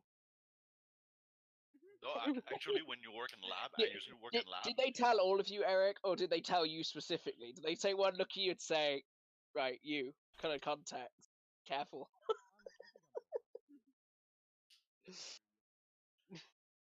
Yeah, but they do that in lab. In lab, you can't wear contacts because of it. Hmm.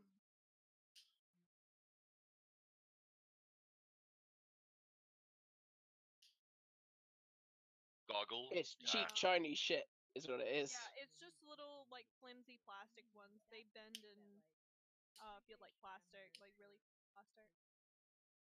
And they scratch your cornea if you wear them to sleep.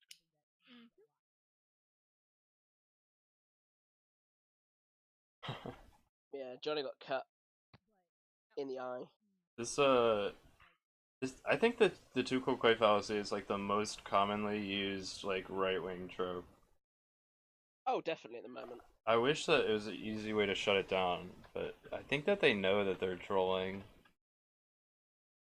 I tend to think that, but I mean, it's a problem both the left and the right. Is you get these talking points and people get them in their head, and they hear an argument, and then they hear like a commentator use one of these tactics, and they start doing it too. But they have no real they don't know why they're saying it. It's just like it's a like trained response. Yeah, they hear that as a response, and they don't know why you're accusing of something. Mm-hmm. Yeah, I don't understand. Biden is corrupt. Why? No reason. They're just like, oh, what about Biden and Hillary? Okay, well, it's not relevant. Yeah, what about them? What about them? Like, if you think that they should go to jail, then Trump should go. You're agreeing with us, but then you're not agreeing. I don't know.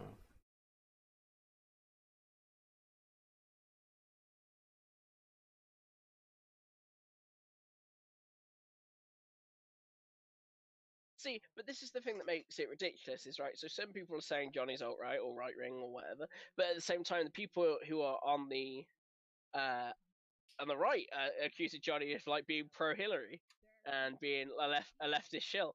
Like, I didn't heard that yet. It's no, I just find it funny that obviously, like that people are so like tribal in these camps where they're like, you have to 100% agree with everything, or you're the other. I think, which most people aren't. Like, I don't like Trump. I want him, and I wouldn't mind seeing him impeached. But if he hasn't done anything wrong according to the law, then there's not shit we can do. I don't like Boris Johnson, but he's been democratically elected, so he's the prime minister. Going to London and protesting him and being like, "Not my prime minister." Well, he is. Well, I legally speaking, he is. I mean, Trump's crimes are impeachable. It's just that they won't be impeached because. Oh god, yeah, but that's a whole separate thing from whether or not Right. I wanted to. Right. It's just Well, hard to impeach him because, like, it's easy to obscure what happened, and because he's not admitting any evidence by not allowing witnesses to testify, we can't get that evidence, right? This is like the ultimate corruption of power. Oh god, yeah. It's like the president is above the law if he prohibits anyone from testifying to him, right? But you see yeah. That's to me that's like the definition of being above the law, But do you right? not see it though? Like if the Senate was also controlled by the Democrats, then we wouldn't be having this discussion. It had just been pushed through. He'd been found guilty. Would have been impeached way long ago if it was the Senate controlled by the Democrats. I think you're probably right, but perhaps not, because Right. Two of you can't talk, guys. Right, so history. Finish what you're saying, sir. Oh, I have him muted. That's why I should unmute him. Great. Yeah. Hey, I mean, so when your Carlos, my friend, it wasn't me. It wasn't me. Sorry, that's my bad. I wasn't silencing the other side. Yeah, It's no. having muted on Discord. Let it be said. Oh no, Wasn't me. I had muted you like in the general like before I was on air, and then I forgot about it. Oh, okay. Yeah. I got you. Are we moving to a quit? Are we? But yeah. The general set is what I said. Oh yeah, finish what you were saying. I'm sorry. What I was just trying to say is, like, you know, if I pay a private investigator to investigate you on any crimes I might feel like you might have committed, and you refuse to show up for their interrogation or investigative questioning, I wouldn't charge you for avoiding justice. That's just you not wanting to incriminate yourself by going to my privately held investigation. But like, what if you're Stopping other people from? like if you're the king, and you say no one can testify against me? That sounds like you're above the law, right? No, not really. That's your opinion. I have yet to see him physically assault, Wait, sue, no, it's not my opinion. or do any other action to people who testified against him. I've yet to see any of that. He No, can say whatever he wants. That's how free speech works. You always pay for it. But no, but if you say that nobody can testify against me, doesn't that put you above the law? No, that's not free speech. I can say whatever I want. No, he's asserting that no one can testify against him, right? He could say that, but people obviously have, and nothing's obviously happened to them. Right, but the people who aren't testifying against him are not testifying. It happened. Well, that's their personal choice. They can choose. It's not a to or personal to not choice. testify. No, it's not a personal choice. The was removed because she testified against him. Yeah, it's not a Okay, personal well, choice. If I testify against my boss, I might also get fired. No, It it's depends not on about if I getting. feel like it's worth it. It's not getting. It's not Yes, about getting it is a fired. choice. If you're saying that he's threatening to kick people out of the government for this, then yes, that is a threat of a superior, which the president is the executive of all federal branches. I mean, there's no one more superior than the president, right? Exactly. Except the guy who runs the Disney Corporation. You could argue that Bloomberg is preventing, his people talking bad about him in his newspaper, which he admitted he has, but there's nothing for you to can do about it because it's his business. Sorry. If you make your own, you can do it too.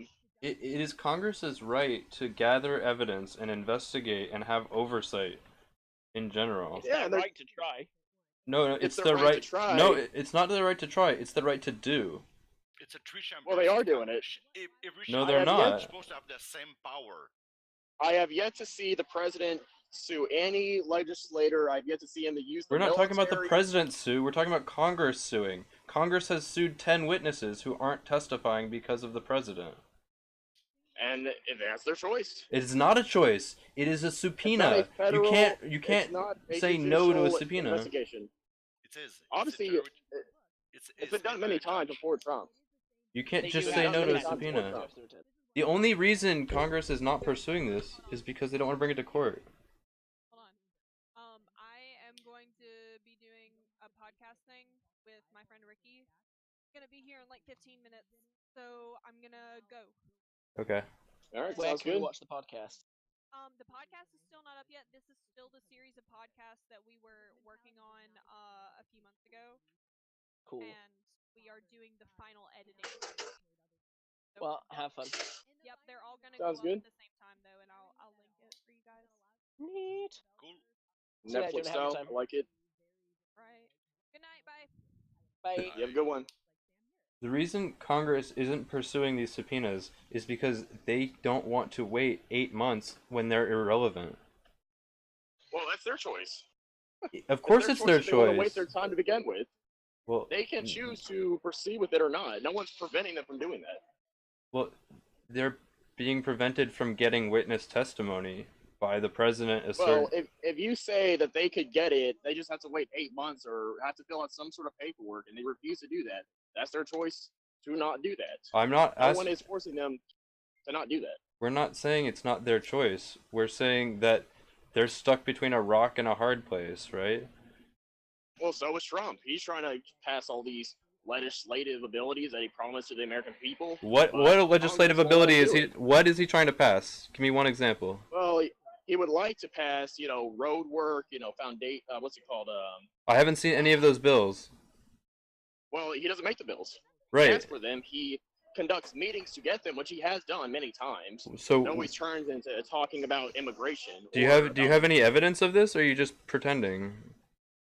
Oh yeah, I got evidence. I mean, I can pull it up right now. Where Sure, he's- I'd be happy to. Do you want?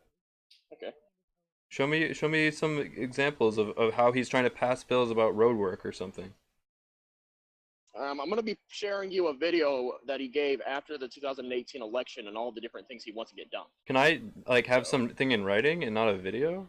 Because he Why says a not? lot. It comes. He it says comes a with lot of words. bullshit.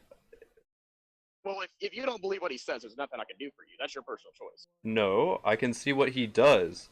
I don't care what he can't says. make I care what he laws 'cause does. He's the president. I'm not asking him can't to make make laws. I'm asking what in writing has he tried to do that he can get Again, done. you can't write because writing revolves making laws. He can make executive orders on the notion of emergencies, which he has done for making the border, relieving certain cities to the opioid crisis.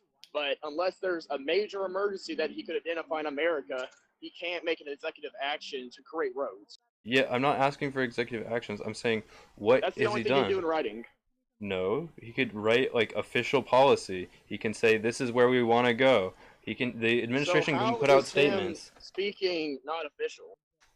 because Trump says a lot of bullshit. Are you saying it's official when Trump attacks a Yes. 16-year-old on Twitter? Is that official? Or is that just Yeah, his private things? It happened, right? It happened, right? I thought He did it. But if it happened, I'm pretty sure it's very, very official. so are you saying it's US policy whatever his Twitter says? Whatever he says in a rally is US policy? Well, I don't know. Does Congress and the judicial branch agree with him on there? But when he says something 'Cause about us, it's official. Trump is not just U.S. policy. Trump is one part of the three-part branches of government. So unless the other two branches agree with him, obviously no. If they do, then yes. It might be his personal policy, but it's not the same thing as official U.S. policy. So just because Trump says something doesn't make it happening, right? Of course not. He wants to get it done, but he can't get it done because the congressional, the Congress doesn't want to get it done. They want to focus on other things that they find more important. Like So what? that's why it's not U.S. policy. Like the impeachment investigation, for an example. A very good example, actually. How many bills has Congress passed this year? I have no idea. How many bills has the House passed? I have no idea. Well then how do you know that Congress isn't passing anything if you don't know how many they've passed? Okay, I mean, if you want, I could look up how many bills they pass and look Please. how many has to do with infrastructure. Yeah, please look it up. How many bills has the House passed this year? All right. Well, I'll give you the benefit of going from here to 2018. Because, if I just did it this year, that'll be a bit skewed. Yeah.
No. Yep.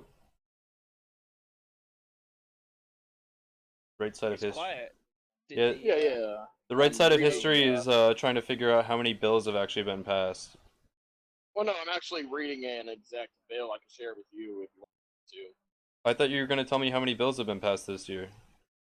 Well, we're talking about roads, right? I mean, we could talk about. Well, you said Congress hasn't been passing any bills. You sound like you don't think that Congress can walk and chew bubblegum. No. I didn't say they didn't pass any bills. I said they're not passing the bills he wants to get passed. They passed one piece of significant legislation in the UK this year to put in place a porn license, which has since been repealed. That pretty much summarizes UK politics this year.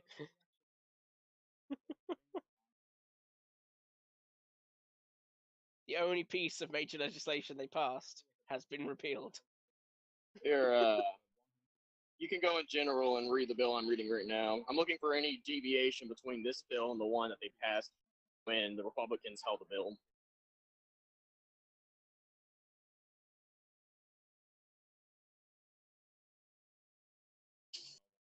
So it seems like they passed a bill about transportation and housing and urban development? Well, they have to pass that in order to maintain the department, right? So I'm just looking if there's any major deviation between the one they passed in 2016 and 18. I don't understand. So far, I get to see a single deviation. I don't understand. What are you looking for? I thought you were I'm looking for an increase. I'm looking for an increase on development of roads and infrastructure. I mean, in this one bill? Well, this is the bill that deals with the funding, so I would assume yes. Roads bills? I don't know what you're looking for. Road bill. Broski, did you understand what I said? Let's make sure I'm being clear. Hold on, what? Sorry, I'm not listening. Road and highway bills at- in the U.S. Yeah, I'm looking at road and highway bills and see if there's any difference between 2018 federal year and 2016 to see if there's any physical increase in investment on roads and other foundations. No. So what do you what infrastructure? You want me to read this fucking thing? No. I'm just saying if you understand what I said. I found I wasn't listening. Here, look. I found 160 bills matching this. Right here. Roads and Highways, govtrack.us. HR 2157, Additional Supplemental Appropriations for Disaster Relief. HR 648, Consolidated Appropriations Act. HR 268, Supplemental Appropriations. HR 21, Consolidated Appropriations. HR 3055, Further Continuing Appropriations and Further Health Extenders. S50, the Senate Bill, Restore Our Parks Act. HR 267, Transportation, Housing, and Urban Development Related Agencies Appropriations. And this wasn't that what I was reading. HR 115 to 268, yes, it was. So it seems like they did a lot of development when it comes to relief and health, but I still don't see any major increase in road or any infrastructure. Oh, and then there's some about parks. That's good. I don't really understand your more general point. You're saying Congress doesn't get bills passed in terms of developing roads? I'm not saying they don't get bills passed. I'm saying the bills that they are getting passed is not the ones that Trump necessarily agrees with.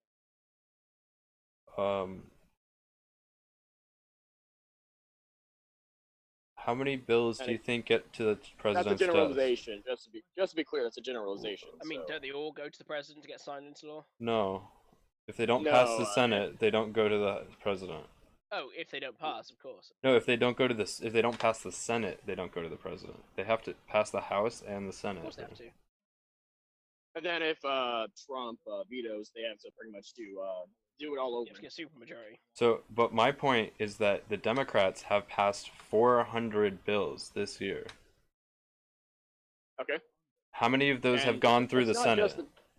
Not just the Democrats. The democratically controlled Congress, the democratically controlled House has passed 400 bills. Mhm. How many have gone through the Senate? If they pass them, obviously all of them. No, how many have gone through the You're asking Senate? me. How many of the House bills have gone through the Senate? So you told me that 400's been passed, so 400 are heading to the Senate, so that'll be an obvious all of them. All of them You're have asking passed me- the Senate? No. You're asking me, have they gone to the Senate? No, I'm Or asking are how going many to? of the 400 bills that have gone through the House have passed the Senate? I have no idea. I don't think it really matters, honestly. It does matter. Why does it matter? Because the Democrats control the House and the Republicans control the Senate. So if you say Yeah, exactly. that the president or that Congress is not getting things done, well, then we have to establish which part of Congress is to blame. Is it the Democratic part of Congress, or is it the Republican part of Congress? And No. wait, hold on, Based don't on interrupt what he me. likes. Don't interrupt me. So if the Democrats are passing bills, but the Senate is not passing bills, then we have to say that the Republican-controlled Senate is to blame for bills not getting to the president, right? No, Why not? What part of that logic fails? it fails because that's how it was designed. There's nothing wrong with that. What part of that logic is bad? If the Democrats Nothing. pass It's 400 exactly bills, how it's supposed to be made. I don't understand. So just because Congress, the House, puts out a bill does not mean it has to be agreed by the Senate. The Senate can say no. That is within their power. Obviously, Exactly. So there's nothing wrong with it. there is It was something wrong designed with for that it. exact reason. You're saying that the Just as- Democrats aren't getting anything done while they're impeaching the president, but the only thing that the Democrats can do is pass bills in the House, so they are getting shit done. Your point is not well taken. Okay, if we're gonna go based on productivity, they passed 400 bills within going to 2006, 2008. That's about a 2 year span. Actually, no, it's actually a 3 years. Well, no, because the Republicans held that. So we're looking at more or less of a 2 year span. They passed 400 bills, right? Yes. I don't know. I thought you were telling us. That's about a year, a month or two. So Brooksy, to summarize, Right Side of History made the point that the Democrats should focus on passing bills rather than impeaching the president. And I said, well, then how many bills do you think the Democrats have passed? And he said, I don't know. Yeah, it was an honest answer. I'm sorry. I know, lied, I guess. but no, Or the I point is should've that your looked up on initial Google. claim had no foundation. You said you don't know how many bills have passed while saying that the Democrats aren't doing shit. The Democrats are clearly doing shit because No. Brooksy, based on what he just told you, did I Why are say you trying to within... convince me? I got no horse in this race. I know, but based on what he told you, did I say within that statement they ain't doing shit? I didn't say that. if you I said, said if you're saying that the Democrats not. should focus on passing bills rather than impeaching the president, You are implying that they aren't getting anything done. If you are calling That's- me in as the adjudicator in this. Okay, you might take it that way. If you did, I'm sorry. I didn't mean to put it I that mean, way. the statement acts like Congress can't walk and chew gum, and Congress can definitely walk and chew gum. Could they produce more bills if they weren't trying to impeach Trump? No. Really? Yeah. Why not? I Why mean, not? the same. Just to jump in for a second, guys. Like the same argument's being made about Brexit, that no meaningful legislation is getting passed because Parliament's dealing with Brexit all the time, which is true. But that's a slightly different story because but that's a Brexit slightly different story. involves Not really, no. passing. Yeah, it is because Brexit involves passing huge amounts of legislation. You're trying to figure out how the hell Britain should exit the UK, not whether or not the president committed a crime. They already found that out. Yeah. Sorry. They already made a plan for that. They in theory, if the Senate only has if the Senate does work somewhat like the UK, in which obviously I don't know what they're called, Senate sessions, because we call them parliamentary sessions. So sessions of the House, whatever it is, sessions of the Senate, those things. When the Senate meets, there you go. When they meet, obviously they're normally given a certain amount of time. That's why filibustering is an effective tactic. So I'd imagine that if they are having to obviously spend time in Senate dealing with impeachment, they are by limits of time not Actually, able to the talk Senate. about impeachment. Wait, I'm defending you right now, don't you? I just want to make sure you get it right, because the Senate is not the one doing this. The Senate is the one who conducts the trial after it gets through the House. The House has 400 members. So it's the House that creates the impeachment. I'm just gonna say edict, because I don't know the official word. Decisions. And they hand that off Articles. to the Senate, and the Senate are the ones who conduct the trial.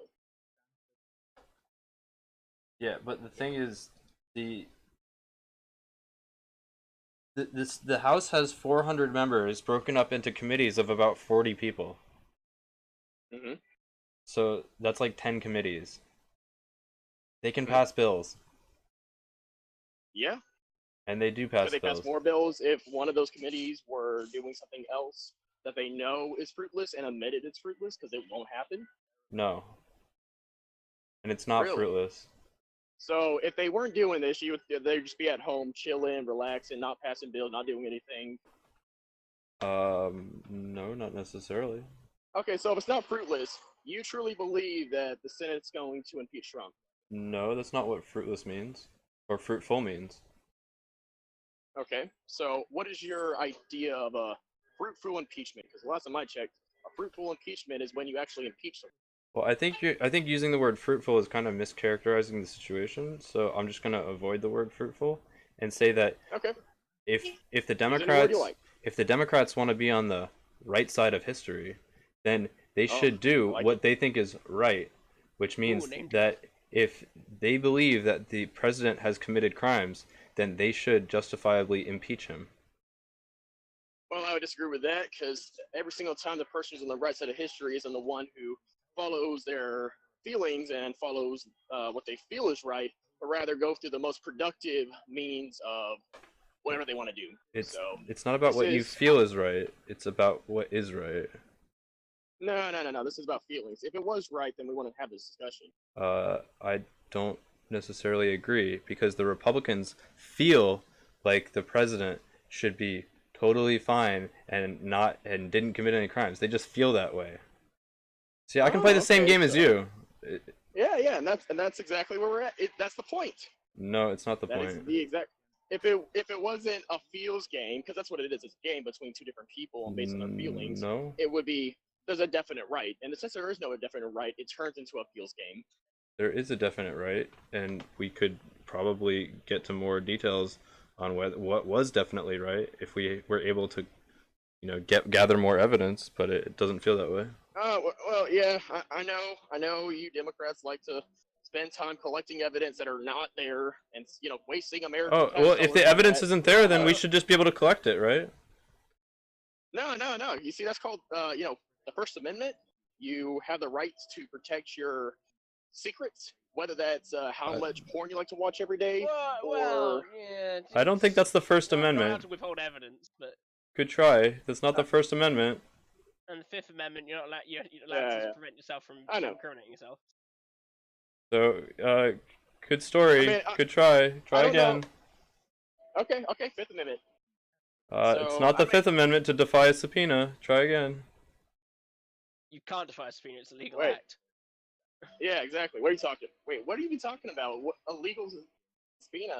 Last time I checked, it's only legal when it hits the Senate, because that's an actual Congress. The House of Representatives issued 10 subpoenas to 10 different witnesses. All of them are defying these subpoenas. And what's happening to those individuals? Nothing yet. I mean, is that relevant? Interesting. Is it relevant what's happening to them? Yeah, it really is, because if Why? it's legal, you figure something might happen. No, not necessarily. Do you know how the law works? Yeah. So, based on your idea, if I commit a murder, and I'm charged for murder, I have a pretty good chance, or I have a small amount of chance of just getting away with it. No one's going to charge me, no one's going to arrest me, nothing's going to happen to me. You might.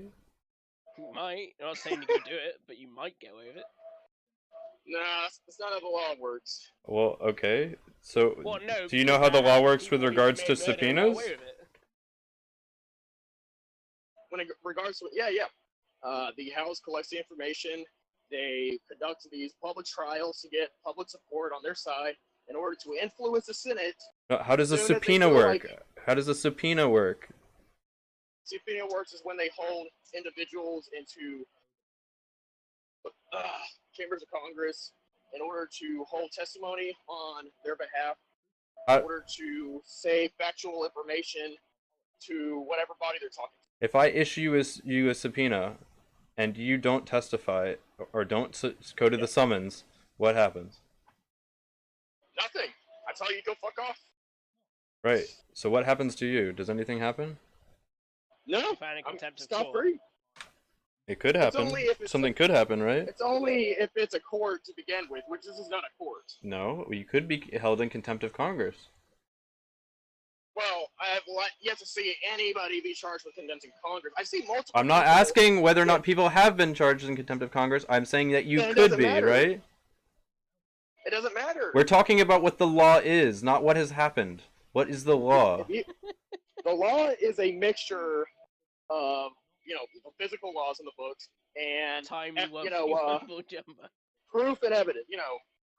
What happened in the past and how does it affect our, laws and constitution. That's always what they look at. So if you ignore a congressional subpoena, what could happen to you within the law?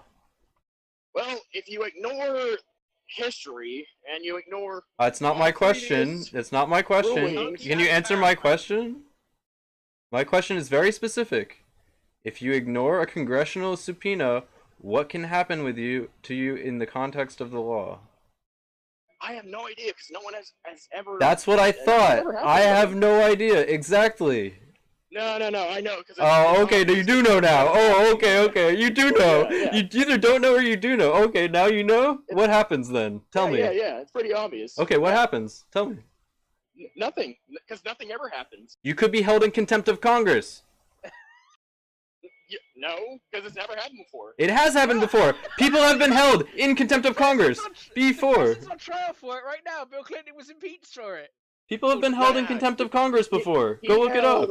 He publicly stated false information. That's what happened right there. So he lied to the American people, and that's why. Yeah, and then he was found. No. He wasn't put on. He wasn't impeached for lying. He was impeached for lying to Congress specifically. Yeah. So if you never go to Congress, there's no way for you to lie to Congress. That is why the Trump administration should never go to Congress, because it's a waste of time. And yes, people in the Trump administration has been charged for lying to Congress. Like Michael Flynn is a good example of that. I think you need to go back to your troll training because you need to work on it.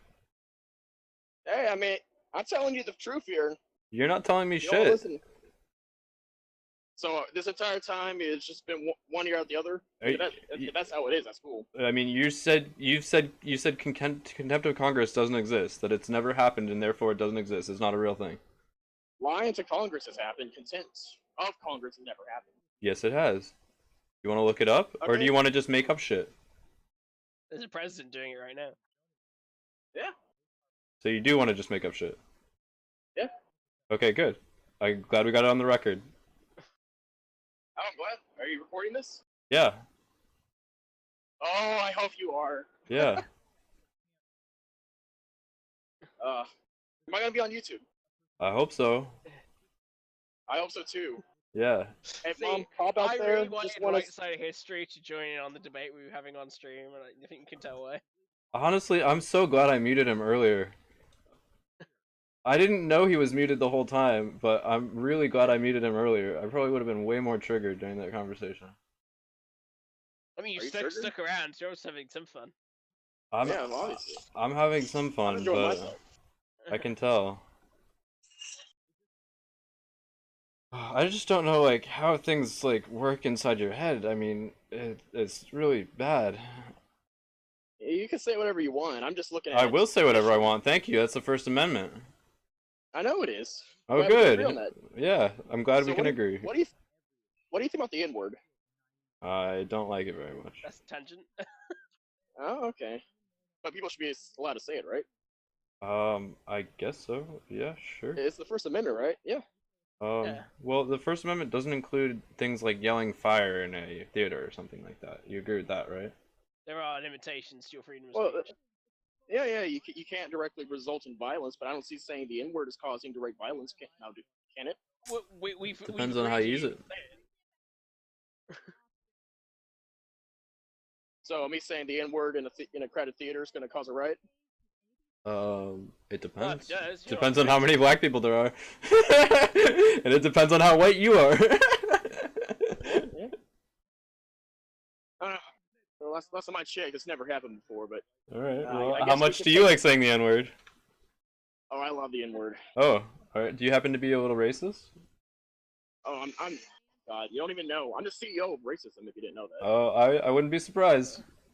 I hold the most stock in racism. Oh, okay, good. Is it going down? No, it's actually rising. Oh, okay. I think I'm gonna turn it in. That's probably why you're a buy- Trump supporter, huh? I think I want to cash out and just buy a little bit of sexism. I want that sexism stock right now. Yeah, I'm Put glad. a lot of stock in sexism stuff. Yeah. Yeah, and Johnny doesn't think that they cult right-wing people. The what? The cult? They cultivate right-wing people in their channel. You act like I go to Johnny's place every day. I really go to her place like once a month. Oh, I'm not saying that you do. I'm saying that the channel as a whole seems to cultivate more right-wing people than other people's channels. And I don't know why. Because they don't ban them. Probably. Yeah. Maybe that'd be a good start. Real head scratcher there. It's hard We to don't say. ban them. Yeah. A lot of the other lefty channels just ban them. Yeah, with a good reason. I don't know about that. I don't know. Can't deal with too much trolling. I'm sure. Hey, like I was way more serious in the chat than I am right now. I'm just having a good time right now. Yeah, I only half believe you. All right. I don't know. You can talk to Brooksy. I usually don't act like this when I'm No, on the air. Eric, I hope you'll forgive me. Users. I think Eric has been slightly triggered by this conversation, and is acting out. I don't think so. If I was triggered, I'd be like on my phone right now, looking at all these things. I'm right now just like walking around and as my security You're guard. not normally this trolly, Eric. You've been triggered. I'm a little trolly. I don't know. I think wasn't that where I met you? I was like, I'm a troll, just letting you know. Yeah, you self-identified as a troll and pointed out some questionable stuff in chat. Yeah. So I could remove it as a mod. So counter-trolling. Good times. Good times. I do Well, miss the trolls though. That was the real reason why I like. I rooted them out. I know. Thanks for your help. I enjoyed talking to them and then telling you, yeah, don't have this guy on. Yeah. No, well, hopefully there'll be more of that soon. The stream's growing again, so. No, I think they all left the D live. Yeah, that's true. But no, because a lot of them came back because D Live wasn't as great as they thought it was going to be. Really? Apparently so. I still see some crazy stuff on D Live and YouTube. A lot of YouTube. A whole lot on YouTube.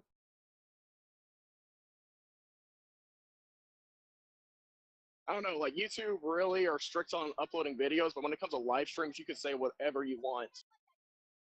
In the moment. Yeah, and they won't do anything about it. They'll ban the VOD. No, like. They have been. I'm not. I think I've shown you Buddhism Hotline before, right? Alright, I'm gonna go. Nice All right, you have a good night.